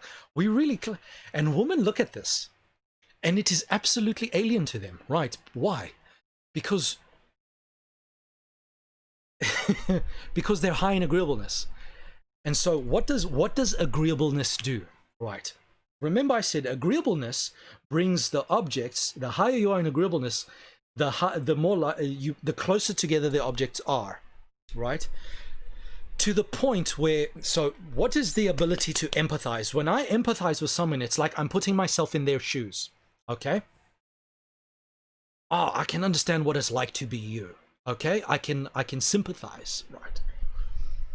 However, the higher in empathy you are, not only can you put yourself in another person's shoes, but you become that person.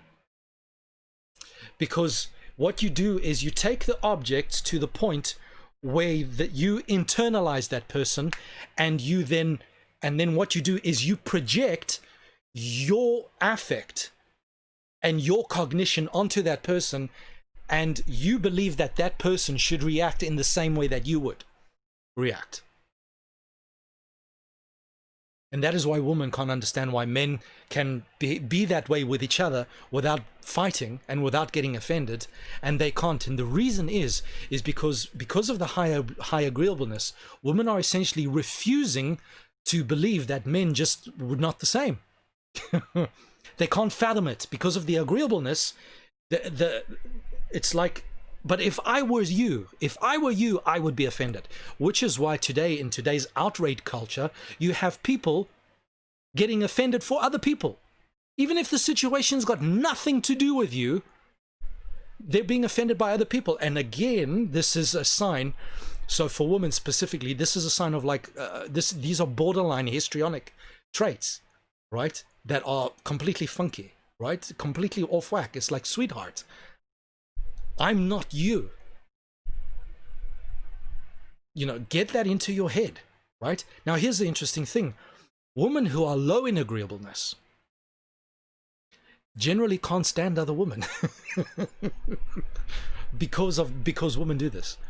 So everyone knows, and I know I'm touching maybe a taboo, this is maybe sexist and stuff, but everyone knows women don't get along with each other the way men do, right? You put a group of women together and within a day they're fighting, there's drama. Why?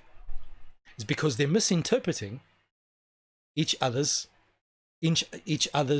emotions, each other's intentions, each other's everything. They're misinterpreting it, right?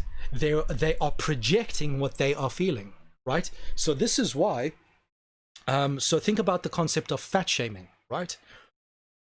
Yes, it's true that there is such thing as fat shaming. So, you know, there are people that go out there and say, oh, you fat cow, you... Obviously, that's not nice. But a lot of the fat shaming that people... So, for example, the fact that we say that exercise and a low BMI, etc., that is healthy. They consider that fat shaming. That's not fat shaming. What they are doing is they're taking their internal feeling of shame and they're projecting out. Remember, I talked about an external locus of control, right? Their internal feeling, because they're confusing the internal object with the external object. So because they feel shame, as a defense mechanism, right? Because she doesn't want to admit that her sense of shame is her own fault. She's the one that has constructed this emotion. She is the one that didn't bother to exercise. She's the one that eats too much, whatever the case might be. And so rather than take responsibility to protect the ego, which is essentially narcissistic, in all of the personality disorders, there is an underlying, there's a foundation of narcissism, okay? To protect that ego, that sense of whatever, she has to project it, which is why, for example, if you look out at the world, you hear about girl power, you hear how women are strong and independent, how women are this and that. The world constantly blows smoke up women's ass all the time. All the time. If men were doing the same thing, what do you think would happen? Right? Oh, you bunch of arrogant, you know, what are you thinking? But women are constantly, we're the goddesses. We are the this and that. I'm your Venus. I'm your whatever kind of thing. Because they need that in order to overcome that inherent, because again, women are high, on average, we're talking about averages here. On average, women are higher in neuroticism than men are. So women are significantly more subject to negative predictions, the brain negative predictions, negative emotions, and then because they're high in agreeableness, to project that out into the world, because generally for women their locus of control is external, which is why women are constantly blaming everyone but themselves for why they don't succeed. You know, they talk about a glass ceiling, they talk about this and that. Never mind that there are many women out there who succeed, who do well, who are fantastic. I mean, I've just referred you to the work of two women, Agneta Fisher and Lisa what's her name? Get it quickly. Lisa Feldman Barrett. Two brilliant women. There's no glass ceiling. If they can do it, why can't you? Right? If they can do it, why can't you? But those who don't succeed, and this is typical of narcissists, because men do it too. When a man can't, it's most what the social justice thing is. Because I cannot succeed, because I cannot do whatever, it's not because I'm doing something wrong. It's not because maybe I'm lazy, or I don't bother to get educated, or I don't bother to, it's because something else external. It's always society. It's always society's fault. It's the fault of the world. It's the fault of society. It's the fault of that person over there and the other person. It's never in my fault, right? And so you see there's this infantile, right? So you see this infantile. They have not developed what we call granularity. So for example, this confusion, for example, this lack of ability to correctly identify emotions and emotional states, not only in others, but even in themselves. Ask a woman, what do you want to eat for dinner? Every man knows this. Every man knows this.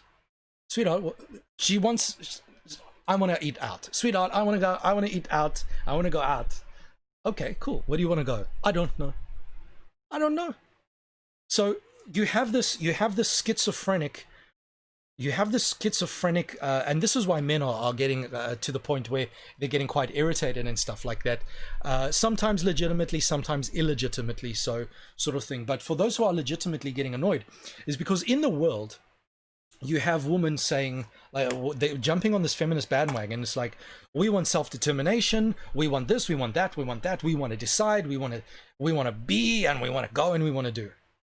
Okay, but then in the private lives, sweetheart, where would you like to go? No, you decide. No, you. Then in the private lives, they become submissive again. No, you must decide everything. You know, it's like, sweetheart, you're the one that said you wanted to eat out, and so what are you in the mood for? I don't know. And heaven help you if you decide wrong, because again, that failure to identify the internal affect. So she takes the locus of control, puts it externally, puts it on her husband or her boyfriend, right? And she's expecting him to read her mind and read her affect and make a correct prediction, because heaven help him if he gets it wrong. Right? Oh, how about this? No.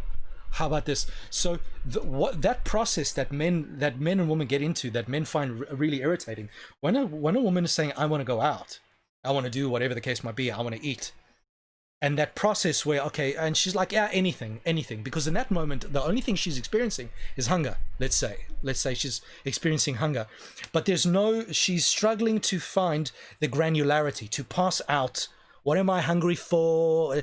She's confused about what she's feeling. She has no idea, right? And so that process where the man, all right, how about we go for pizza? Nah, I don't want. She's just said anything will do. How about pizza? No. How about this? No. How about that? No. What you are actually doing is you're going through a process of helping her figure out what her physical affect is telling her. And then you eventually, sushi. Yeah, that's the one. Let's go. Sort of thing. She's basically, what's happened is you've literally helped her figure out. By the way, this is where mansplaining comes from.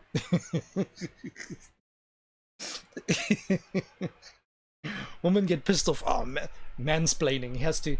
It's like, well, yeah, because this is our experience in our private lives. This is our experience. This woman starts crying. Sweetie, why are you crying? I don't know. All right, now you gotta. Now, this is the thing, and that's part of the way you've just got to be as a husband, to help her figure out what she's feeling. Well, is it because of this? Is it because of that? And it takes time, it takes patience, right? Sort of thing. And the reason why we're in this state is not because women are stupid or anything like that, but it is because again, remember, women are more pro-social, right? They take in, the locus of control is external. So because they're pro-social, they have in very large amounts, they've brought into this idiotic idea of just being emotional. So this idea, that idea, it's been around for years. A woman is entitled to change her mind whenever she wants. Right? Why is that? Why do women take upon themselves that prerogative? Because that is the level of uncertainty that women experience all the time with everything. And so if they were not allowed to change their mind all the time, then they would constantly find themselves locked into choices they're not happy with. Sort of thing. That's why they need that. But rather than allow that, because that's something that because all that does is it gets women into a state of emotional stability. Depression is skyrocketing in women. Okay, that's the facts. These are the facts. Depression is skyrocketing in women. Anxiety, all of these kinds of things. The reason for that is because there is a drop in emotional granularity. So.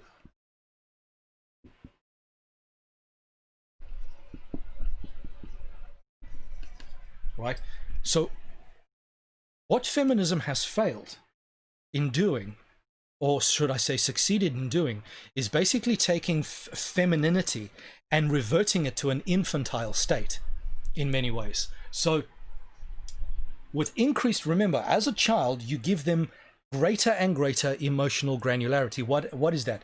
So let's say you're feeling negative affect and you think you're angry. How many different types of anger are there? right? Are you, remember what I said, the anger or aggression? I'm feeling aggression. Now, is this aggression, is it anger? Is it boredom? Is it frustration? Is it irritation? Is it impatience? What is it? And so the more words, the greater your vocabulary, because remember, with vocabulary comes concepts. The more concepts you have, the greater your toolkit that you have for identifying what's going on with you, and the greater your granularity, the higher is your emotional stability, because you correctly identify your affect, both internal and also what's coming in externally. Your cognitive processes correctly identifying them, you then have an appropriate emotion response to your environment, and things go well, and therefore you're in a good emotional state, right? Because the predictions were correct, everything was correct. So what they're then finding is that women have a very, very high rate of prediction error, sort of thing. And now what the social justice has done, now it sounds like I'm picking on women. What social justice has done is, because they want to make men and women as similar to each other as possible, right? As similar to each other as possible, you find that men are increasingly becoming the same way, right? So what happens is, in the process of make everything egalitarian, to make everyone the same, they say, let's make everyone the same, but they're pulling men in the direction where women are, not pulling men and women to the center where they balance each other out. So what they've done is they've taken women, they've moved them all the way along to some ridiculous place where it's just emotion and that's it, right? It's pure affect. It's like infantile, it's childish sort of thing. And then they've taken men and pulled them all the way over by saying, you need to be more like us, right? And then what they're doing with women in the workplace is they're taking these women who are now emotionally unstable and saying, now you have to behave like a man. Well, they can't behave like a man because they don't have the resources that men do to deal with certain things the way men tend to deal with. So, for example, a man either doesn't experience fear or he likes, for some men, there's arousal with confrontation, whereas a woman will hate confrontation. It's the worst thing that could possibly happen to her. And so we're throwing a woman into this environment. Oh, now you must be like a man. So we've infantilized you so that you can't cope, not even with your own life. Everything is you're so stressed out all the time that you have to eat a bucket of ice cream every day just to but now you've got to go out and you've got to behave like a man. So they've actually destroyed woman, because a good woman is a woman with strong mind and who knows who she is and understands who she is and has a well-established identity, etc., etc., etc. Is not one who's all over the place like a crazy thing, right? That's not it. But and this is why it's why you should keep your children away from television, because the traditional view, this is another myth we need to then dispel with. There's a myth that emotions have a fingerprint, all right? Emotions have a fingerprint.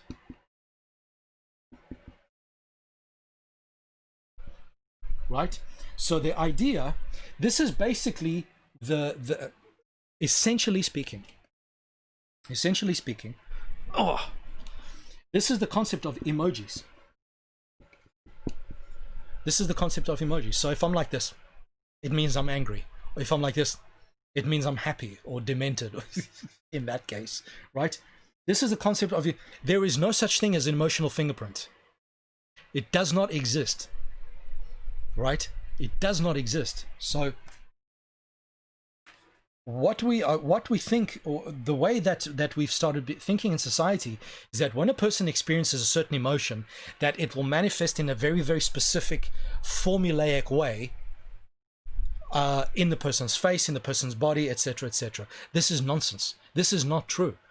5, 6, 10 different people will manifest happiness completely different. In fact, we rely on this fact for humor. Think of a program, a series called The 9-9, right?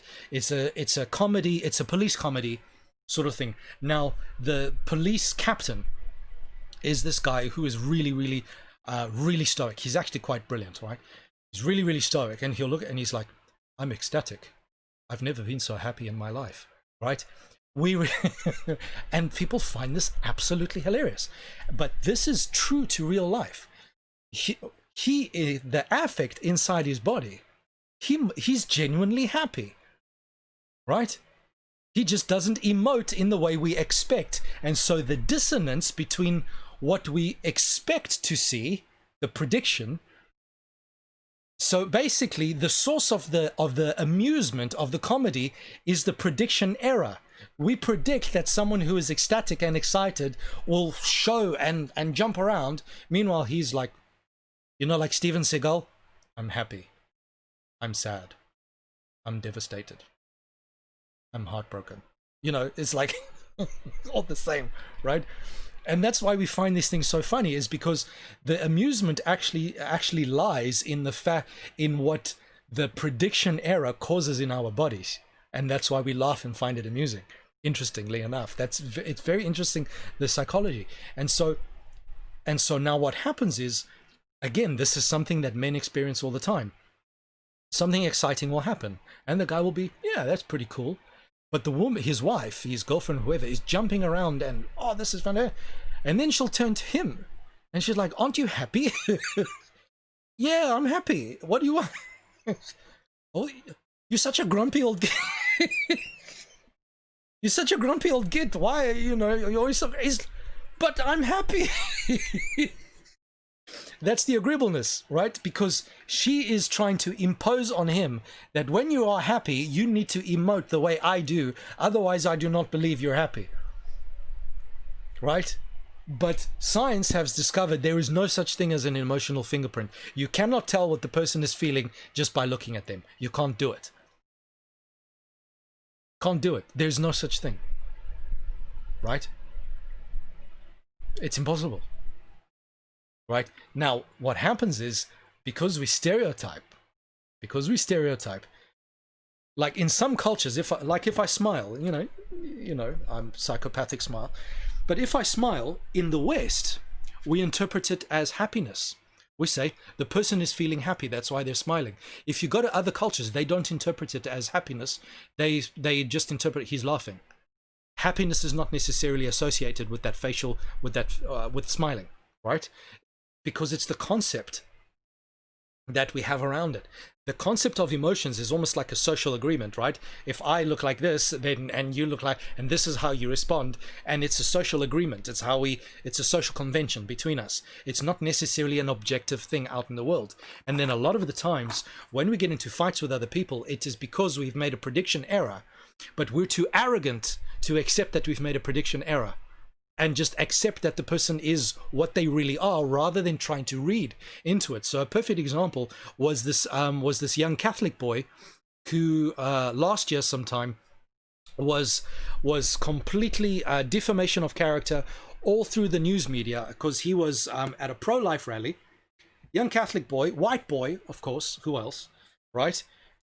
And some idiot, some narcissistic Indian guy comes up to him, starts beating a drum in his face, and then a whole bunch of black Israelites, who are another bunch of psychopathic narcissists, start railing at this kid, and this kid basically stood there, did nothing, just stood there with a very, very awkward smirk on his face. Okay? Very awkward smirk on his face. Let me not say awkward, with a smirk on his face, right? The media clipped that little part of him smirking at a person of original First Nations, whatever the politically correct imbecile word they use today. Oh, look, he's smirking. This is narcissism. This is this is that. This is whatever the case might be. His life was just down the toilet, right? Completely besmirched his name, right? And he recently won lawsuits. Now, what happened there, right? This is an example of what I've been talking about. The leftists, they split. Remember splitting, which is an infantile emotional response, splitting. Because he's wearing a MAGA hat, and because we hate MAGA, and because whatever, all bad. All bad, all bad. Never mind that he was there protesting pro-life. He's trying to save the lives of innocent children. But he's the devil. He's the white devil. He's trying to save little kids' lives, but he's the white devil, right? But he had a smirk on his face. And for them, because the left has got a concept of emotion that is more akin to the science of emojis than anything in real life, right? Facebook, social media, it's all emojis, is these icons. It's totally false. It's not like that in the real world. A smirk or a smile does not mean that the person is happy or arrogant. A smirk can be narcissism. He might, if a person's got a smirk on their face, they could be plotting your demise. I'm going to kill you tonight at midnight. I'm going to walk through the window and come and get you, right? And that smirk might be that. But smirk can also hide awkwardness, embarrassment, guilt, shame. Can hide a smirk can mean a variety of things. But the left jumped on one interpretation. They narcissistically assumed that that interpretation was correct. Why is it correct? Because we had the emotion. Because we felt a certain way. Therefore, that is true, and reality must bow. And this is why often you have... So, for example, one thing that I've been doing a lot since a lot of this stuff is I've been looking... all this Black Lives Matter retardation and stuff like that. I've been looking for black YouTubers to see what black YouTubers say. Some blacks agree with Black Lives Matter to the point that they will sacrifice their lives for Black Lives Matter. Other blacks think that Black Lives Matter is the most retarded movement to ever. Right? So the idea that all blacks think the same way is not true. So you have, on the one extreme, you have blacks who are jumping around saying the police is out to get us. And then on the other side, you have blacks who are saying, well, this is not true. Who's right? Who is correctly, and this is the conversation we need to have, who is correctly identifying reality? Is it the one? Is it the other? Or is it a mixture of the two? We don't know. Because you are not even allowed to have the conversation. You are not even allowed to have a conversation. And the reason you're not allowed to have a conversation is because these people who are emotionally unstable and all that kind of stuff, there's a cognitive dissonance. They have to protect themselves. So when you think about the concept white fragility, the woman who wrote White Fragility, that is, she is projecting. Right? She's the one that feels shame and all of this. And the only reason she feels that is because she has a certain conceptual interpretation that she has bought into. So she is taking her feeling of fragility and shame and guilt, and she's projecting it onto the entire white race. Why? Because her ego cannot handle the idea that she's the only one that feels that way. That the reason she feels fragility, etc., is because of her own affective and cognitive processes, and has nothing to do with other white people, because her ego would not be able to handle that. That's a narcissist. That's a definition of a narcissist. Right? It's out there. The fact that I'm miserable and the fact that I am whatever, can't handle it. There's this dissonance between what's in here, and so again, it's why. So, for example, women lie about rape, right? You can watch my video, the perversion of modern woman, right?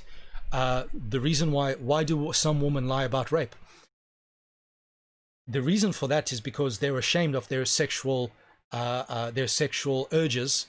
And therefore, rather than accept the fact that those sexual urges belong to them, they project, they're ashamed by it, repulsed by it, and then in order to remove themselves from responsibility, they then accuse someone of rape falsely. That's why it happens. And who is the most likely to accuse men of rape and stuff like that? Is women with borderline personality disorder and stuff. In fact, women with borderline personality disorder and histrionic personality disorder, they will often, what they will do is they engage in something called self-trashing, right? Self-trashing is basically they believe they've because of abuse and stuff as a child. So you need to be sympathetic to these people. I'm not trying to say these people are evil and stuff like. I'm saying there's a cognitive problem here. They've been taught that they are a bad object, right? So if we think about object relations, their internal object that is them is bad, is this and this and that and whatever, and they've bought into that, right? And so, but nevertheless, there's still that need to feel loved, to live, feel appreciated, to feel all those kinds of things. So, but because they feel that the sexual, they feel guilt and shame for the sexual urges they have, what they do sometimes is, in the process of self-trashing, is they will get drunk, right? In order, so that after the experience, right, they do it on purpose. They go out to get drunk so that the state of drunkenness allows them to, allows their, how can you say, their inhibitions to subside, so that they will do what they actually want to do, but at the same time will bear no moral responsibility, so that they can maintain the cognitive dissonance between their sexual urges, because sex is a bad thing, because when they grow up they were raped, or they were whatever the case might be, and stuff like that. So it's really sad. It's really horrible, and how that all happens and stuff like that. And it's the same thing with men. So if you think about MGTOW, right, again, there's a lot of narcissists there and psychopaths, right? Because these men, what are these men doing? They're like, oh, we don't need women, we don't women are this and more women are that. Well, if you don't need women, why are you watching so much pornography and stuff like that? So while you're saying you don't need women, you're at the same time consuming more pornography than the average man does. Why is that? Well, then you obviously need women. It's like this. It's like feminists, right? Oh, we don't need men, and yet men are still expected to do everything and give them everything, whether they merit it or not. And so you have the narcissism playing out in both sides, and rather than identify their internal things. So these men that go their own way, again, you have a problem, and I'm not saying it's 100% of them. Okay, it's never 100. So there are a lot of feminists who are not insane. Okay, there's some decent feminists out there, and you could even argue that feminism originally was a legitimate enterprise, where that can be discussed, sort of thing. But what we have today is insanity, is craziness, sort of thing.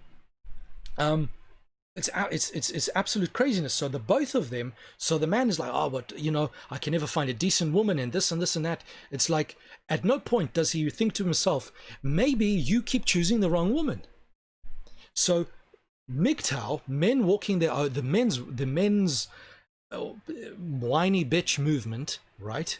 And then the woman's feminist whiny bitch movement are constantly saying, well, the other one is a miserable son of a this and this and this, and she's an evil bitch, this and this and that. It's like, and at no point do they realize, hang on, maybe I am a miserable son of a bitch, first of all. Maybe I am a crazy bitch. Who knows? Maybe I am. And maybe I'm the one that keeps making the wrong decisions. Maybe I'm the one that's constantly choosing the wrong man. Maybe I'm the one that's constantly choosing the wrong woman, and I should take responsibility for myself and choose a better partner.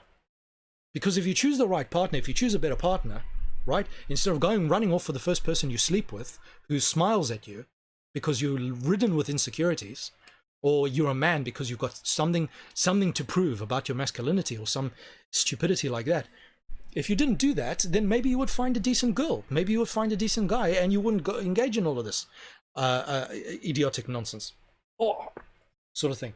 So a lot of the fights that we have, and the problems that you're seeing out there, first of all, it's an increase in personality disorders in the population. Narcissism is going straight through the roof, men and women are catching up completely. Psychopathy, sociopathy, and stuff like that, borderline personality disorder, histrionic personality. So when you watch a video like Nicki Minaj, Cardi B, all of these kinds of things, that's histrionic personality disorder on display, literally. That's borderline personality disorder on display. These music videos, these pop stars, these television programs are teaching you how to emote. So this is why parents that raise their children on television are retarded and should probably be dragged down into the street and shot. Okay, because what's happening?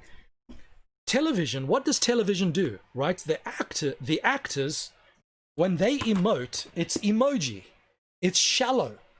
So the children that are raised on television, what do? They emulate what they're seeing on television, which is a very, very narrow range of emojis. And then when they become as adults, that's all they know how to do. Everything is an emoji. When they react, they are an emoji. That's all they are. They're not thinking about what they're doing or feeling. They simply take what it is because they've been taught this is how I should behave in this situation, emoji, and all right, that's what I am. So outrage or whatever the case might be, sort of thing, right? It's completely ridiculous. Completely ridiculous. And so when we talk about these things, it's very, very important. Because people just misunderstanding each other, left, right, and center, and misunderstanding themselves, right? If you feel a certain way, don't assume that that feeling is correct, that feeling is accurate. It's probably not. You have no idea, right? Because that's all influence and stuff like that. So if you want emotional stability, you need to increase your emotional granularity or your emotional vocabulary. So what happens? Let's talk about another statistic. Children from low-income households, they only hear about 6,000 words a day. Whereas the children from a high-income household are hearing something like 24,000 words a day. Right? So their granularity is much better, and so they can be more successful. They need to hear lots of words. It's why kids need books, they need literature, but a variety of literature. They need to talk to their parents, and a lot of the time, so their parents are like emojis, or two idiot emojis, and so the children look at the parent, well, this is how I must behave, this is how I must feel, this is how I must emote, this is how I need to cognitively process these things, and which is what, I mean, we become like our parents, don't we? Now, in some cases, it's good to become like a parent, and in some cases, it's not. Because your parent might be a psycho. Your parent might be a narcissist. And nowadays, more often than not, that is the case. Not only your parents are narcissists or psychopaths or borderlines, so are and they're that way because that's how their parents were, and so their parents traumatized them. That's how they grew up, and now that's how they're going to raise you. And you're going to be a narcissist or a psychopath or a borderline or whatever, and you're going to have the traits, and your life is going to be a misery because you've got no emotional stability. You've got no. There's no.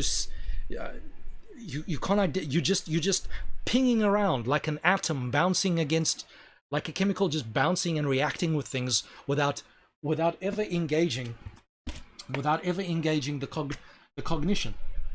Right? Because in personality disorders, this here and that there is what is incorrect. Right? Because trauma has been programmed into the subsystem, and so then when the cognition comes out, the cognition is always going to interpret trauma. It's that simple. Right? So yeah, what else can I tell you? All of these virtue signals, and this is why, again, people are so easily deceived by social justice warriors, by activist leaders and stuff like that, because the activist leaders are saying, "I'm for you," like the term Black Lives Matter, right? All of the gullible people, the people who are high in agreeableness, they're falling for it because they believe that the slogan actually means what they think it means. And it doesn't. The slogan does not mean what they think it means, not by any stretch of the imagination, right? These people don't actually care about Black lives. These people don't care about anyone. The life coach who is saying, be your true self, you can do anything, they don't care about you. They just care about selling you their stupid books that are never gonna get you anywhere in life. Right? You're just another lemming for them, right? All of these diets, these fad diets, these people that invent all these fad, they don't care about your health. All they care is about selling books and being known for the next diet. So they don't care about you at all. These people, they're profiting. You're just another mook who they're exploiting. The same. So it's true. It's Black Lives Matter, feminism now, all these kinds. They don't care about you. Because if you look, what is the direct consequences? Why do we know? So if we look about health, right, we look at all of these diet fads. What have these diet fads done to women? Have they helped women or have they harmed women? They've done nothing but harm women. Nothing but harm women. So you know, forget about what they say and look at what they achieve. All right? Look at Black Lives Matter. What have they achieved? They've done nothing but further divide the races. And all the agreeable people, right? Just go with it because they're taking these people at face value. You say, it's so easy. It is so easy. I just need to go up and shed a tear, cry a little bit and whatever. And all of the agreeable people just fall for it right there on the spot. They'll just believe it. They don't know whether it's true or not. Right? When you talk about empathy, let's talk about empathy, right? Because empathy is the ability for you to put yourself in another person's shoes. Now, empathy breaks down into two things, right? Again, there's no such thing as an empath. Doesn't exist. If you're talking to someone who says they're an empath, probably you're talking to a narcissist or a borderline. End of story. Okay? And what you need to tell that person is say, listen, you need to get your emotional house in order. And by emotional house, we mean your cognitive house in order, right? Because the healthy, so you've got your internal objects and your external objects, right? Object relations means that there is a certain healthy degree of separation between the two objects.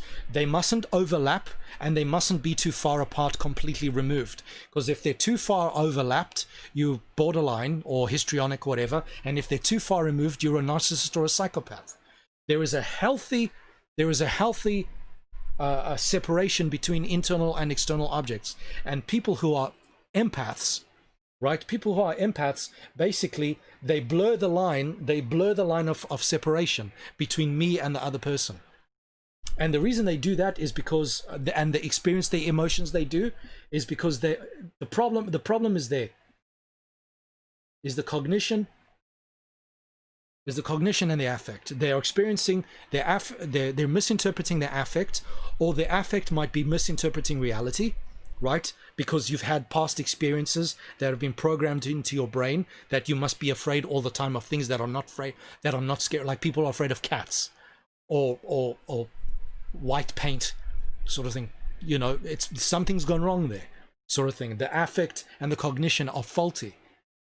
Right? They've gone wrong. Now, it's not easy to necessarily to fix, but you got to do it. You can't go through life like that. Right? You can't go through life like that. Because then the emotion is then constantly going to be incorrect. It's constantly going to be incorrect and inappropriate for the situation that you are in. And your life is going to be hell, and your relationship with other people is going to be hell. Because your reality testing is your rate of predictive error is going to constantly be high, and you're going to be miserable because of it. People are going to take advantage of you. People are going to offend you, whether they want to or not, and stuff like that. Your life is going to be living hell, right? But you need to realize that it's you. It's not other people. It's your cognitive sort of thing, right? A person has said something. What they've said is mean. Are they joking, or do they mean it? You have to be able to tell the difference, because if you can't tell the difference between when someone is joking and when someone actually means something mean, you're going to constantly be miserable. Okay? Empathy. So again, remember I said empathy is the tendency to bring the two objects together as close as possible, which is correlate, it maps onto agreeableness, right? Bring the objects as close together as possible, because me and you, and we're together, we sympathize. So there's to empathize. Empathize means I recognize something, which is why a psychopath has empathy. I can recognize your emotional state and stuff like that, and depending on who the person is, not necessarily, so I can even feel. So once I start to feel what you're feeling, means I've now sympathized. There's a we now both on the same wavelength, right? I now feel what you feel, right? And then what point does this become healthy? The point, what becomes healthy, so a lot of people, when they think they're sympathizing, right? So I've identified the emotion, I'm now sympathizing, I'm getting in synchronicity, I'm suffering with you. I suffer with my brother, I suffer with my sister. When you suffer, I suffer. When you are happy, I'm happy, right? This is actually a healthy way to be.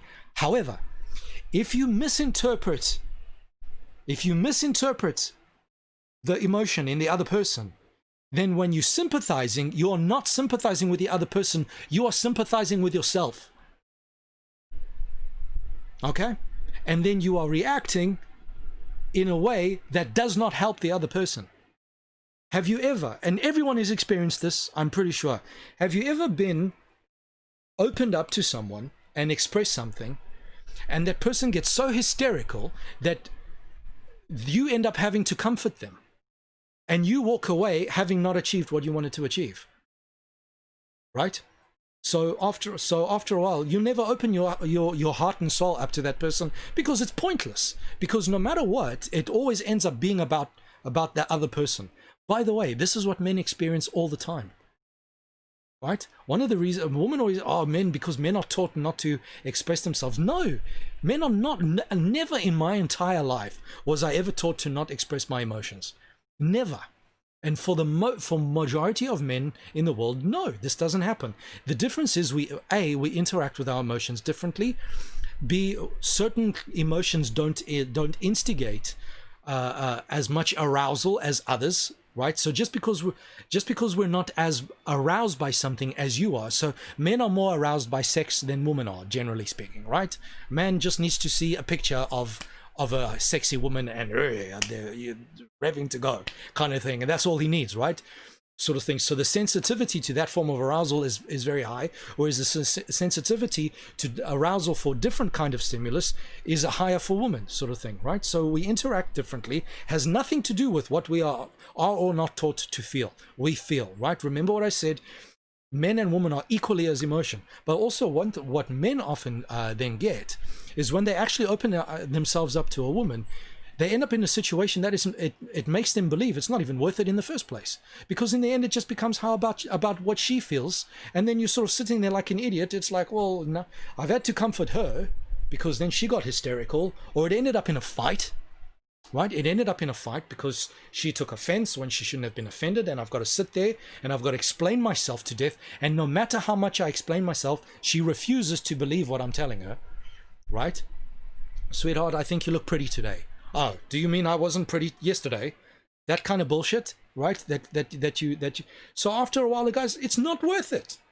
It's not worth it, right? If you want a man to open up to you, if you want anyone to open up to you, you have to make it. You have to. It has to make sense for them to do so, right? And so what's happening there is when so you've got empathy, and so you've got empathic.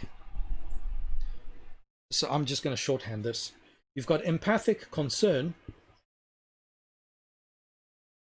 and empathic distress. Right. Empathic concern is when you legitimately sympathize with another person, basically speaking. I'm simplifying this. Empathic concern is when you correctly identify the emotion in another person, correctly identify the state, and you yourself, you are not so involved in this that you don't get hysterical and whatever and all that kind of stuff. I'm going to help, and so I'm concerned. I'm going to help this person in a meaningful way. Okay? Empathetic distress is something completely different, right? Most people, so there's a guy begging on the side of the road, right? There's a guy begging on the side of the road. You give him £2, right? Why did you give him that £2? Right? You didn't give him that £2 because it's actually going to make any difference in his life. You're doing that. You do give him that £2 because you are experiencing empathetic distress. Specifically, you're experiencing guilt. Right? Empathetic distress is not the same as genuine empathy. Right?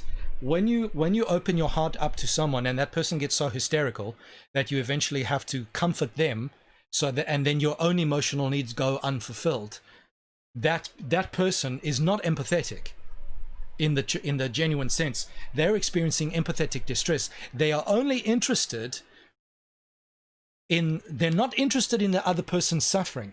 They're only interested in how the other person's suffering makes them feel. So what you have is actually a narcissist. Again, you have a narcissist, you have a sociopath.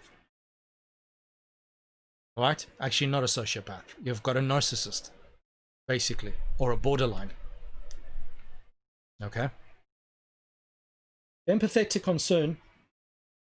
What's empathetic concern? I see a man on the side of the road. What do? I give him a job. I do something that's actually something is actually going to help him in his life. I'm not going to sit here in hysterical whatever. This is generally the dividing line between right and left these days. Right? Over here, welfare. Right? We don't really care about poor people. We just want to throw money at them so we don't feel guilty, so that their presence on the road doesn't cause empathetic distress in us. We don't really care about the downtrodden. We don't. And over here, empathetic concern, you have charity. You open up an institute that actually makes a meaningful difference in other people's life. You actually invest in the person rather than just throw money at them. Right? Because throwing money at them is actually cruel, because the reason they're there is because they don't know how to manage money in the first place. Maybe they've got an emotional disorder or something like that. You can't just throw resources at people, right? You need to actually educate them properly, right? One of the most stupid things that we see. So, for example, if we think about minimum wage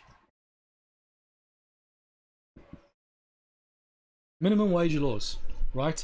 This is a product of empathetic distress. Why? Because minimum wage doesn't actually make a difference in anyone's lives. None whatsoever. Let me explain to you why. What very, very, very infamous, notorious establishment brought in minimum wage laws?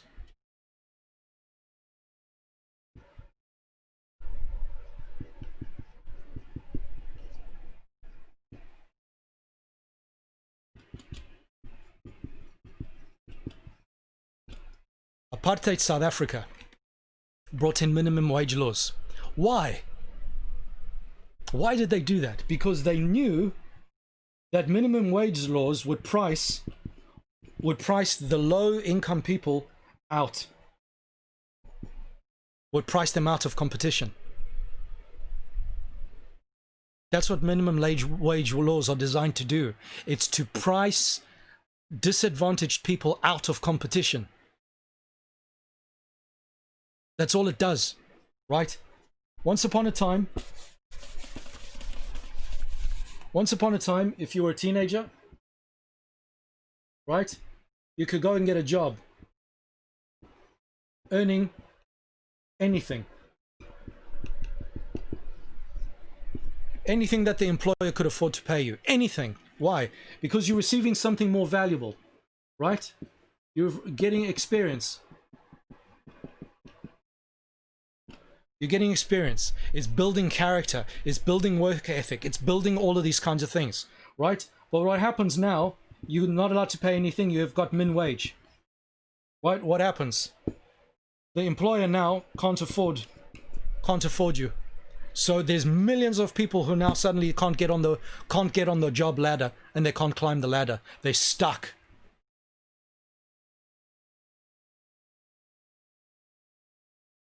Right?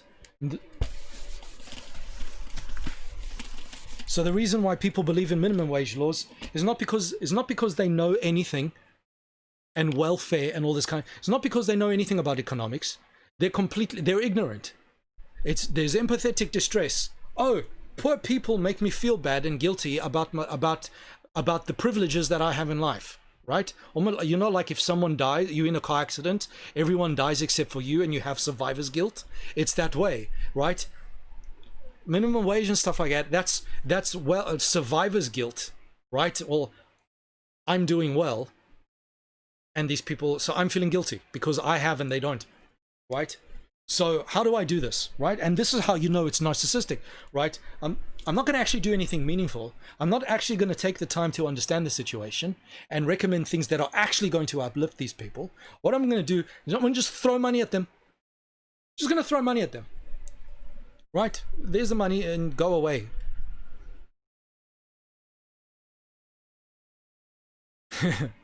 Once you realize these things, man, then most of the charity and welfare and social activism and stuff that goes on there becomes a nauseating, sickening thing to you, because you see right through it, the hypocrisy, right?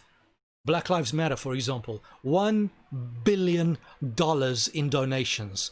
$1 billion in donations. Where's it gone? Black people are still languishing, suffering, right? Languishing, suffering in the state of some of those inner cities, which are more violent than some of the war zones we have in the world today. But no, let's talk about white privilege. No, let's talk about white privilege and white guilt and reparations and this and this and that and the next thing. And Black Lives Matter, 1 billion. Where did this money go? It could have, how many problems it could have solved, how it could have improved schools, how it could have improved just the education. 1 billion. 1 billion. Do you have any concept of this number? How large this number is? How much money that is? Gone. Someone's pocket. Most charities, like 80%, the money that you're giving to charities because emotional distress. I don't actually care about these people. Right? I don't care about these people, right? I'm just going to give to charity and let those people worry about it, right? Because looking after disadvantaged people is bloody difficult work. Let me tell you something, right? I work with some disadvantaged people. It's hard. And it requires commitment, and it requires investment, and it can be a drain, and it's difficult. You've got to be competent. You've got to work hard at it, right? You've got to put yourself in uncomfortable situations. You've got to see uncomfortable things. You've got to hear uncomfortable things in order to help these people, because they come from dark places, right? No, I'll throw the money, but what people too stupid to realize, most charities, right? It's like 80% or more of the money, the people that need it will never see it. Will never see it. Meanwhile, the CEO and they're driving BMW, Mercedes, Ferrari, Porsche. And you ignorant lemmings just throw money. Just throw money. No problem. Just throw money. Forget about actually making the individual economically viable. Helping them out some way, getting them some treatment, improving the medical system. Like the medical system in this country is pathetic. Just the system in general. I mean, it's a first world country, but it's pathetic. The policies are all wrong. COVID-19 hit, and a lot of the homeless people that I'm trying to help, just abandoned. Where's nothing, because we can't go in to see anyone, we can't go, just abandoned. All these people with mental health disorders out on the streets and stuff like that, left to their own devices. Because why? Because it's nice. No, COVID, no, I'm afraid of my life. Abandoned. I just abandoned these people. And I had these guys coming to me, can you help? I'm not rich, man, I'm not wealthy, and what little bit I could and stuff like that. I was like, what's happening? No, they just forgot about us. So you gotta understand emotions, how emotions and stuff like that, because you are either being a narcissist, right? You are either being a narcissist, you think you're better than you are, you think you're more empathetic than you think you care more than you really do, right? You think you're better than you really are. Just because you're championing out there, what does the Bible say? Just because you said, Lord, Lord, and Jesus Christ is like, I didn't know you. I don't know you. Why? Because you only know yourself. You didn't know me. There was no relationship there. Right? Get away from me, you workers of iniquity. Right? How many people, how many of these activists and stuff like that are going to be in that situation, taking innocent people for a ride on something as politically motivated and charged as it is? And the stupid, gullible people in the churches is the worst, because we should know better. The ignorance of the church, because they're all full of agreeable people. Oh, you know, racism. Oh, the racism on the news. Suddenly, oh, sermon, how do we deal with racism? Sermon, how do we deal with racism? Sermon, racism is bad. Sermon, how we are really all one in Christ. It's like, pathetic, right? It's like, you know, the media, racism. Oh, now we must preach on racism. It's like, if you weren't preaching on racism before, why are you suddenly preaching it now? Just because CNN told you? Just because CNN told you you must preach on, so because the activists are burning down the streets and stuff, and now you must preach on racism. All of a sudden, you need to virtue signal about how righteous you are because you're not racist. Right? If you look at the studies, I think it was Israelshvili. There's a study that comes out that was about 3 months ago now, I think. 2 or 3 months ago, where they found that virtue signalers are all exhibit dark triad personality traits, which is narcissism, Machiavellianism, and psychopathy, if I've got that correct. Virtue signalers, so all those people, right? Someone got offended, right? Sticker on Facebook.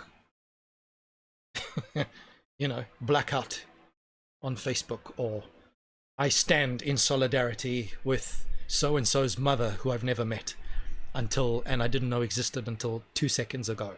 Solidarity, right? It's meaningless. What are you doing? What are you doing? You don't know that person. That person will never know you. What does this Facebook, what does this social media posturing picket? I'm going out. Look at me. I'm righteous. I'm protesting. Never mind that in the rest of my life is practically meaningless. I don't actually do any good, right? Other than make a nuisance of myself, right?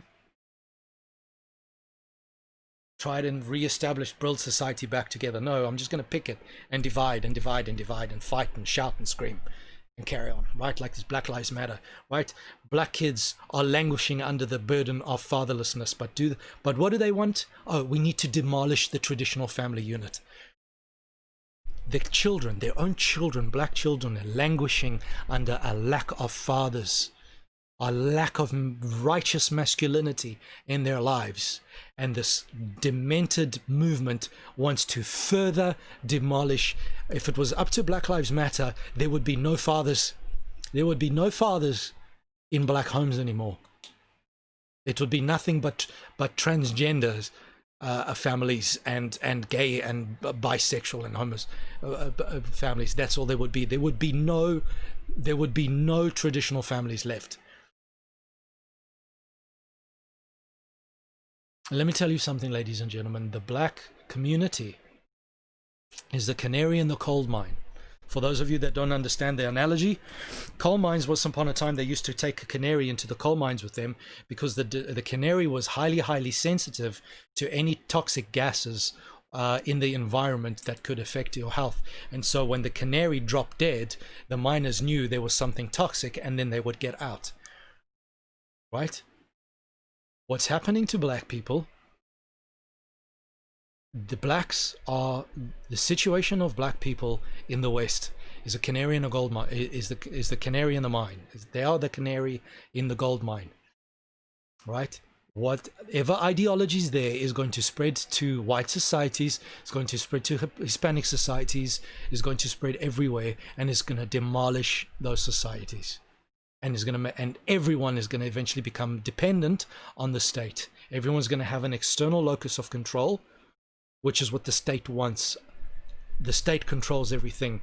The Führer, the king, controls everything.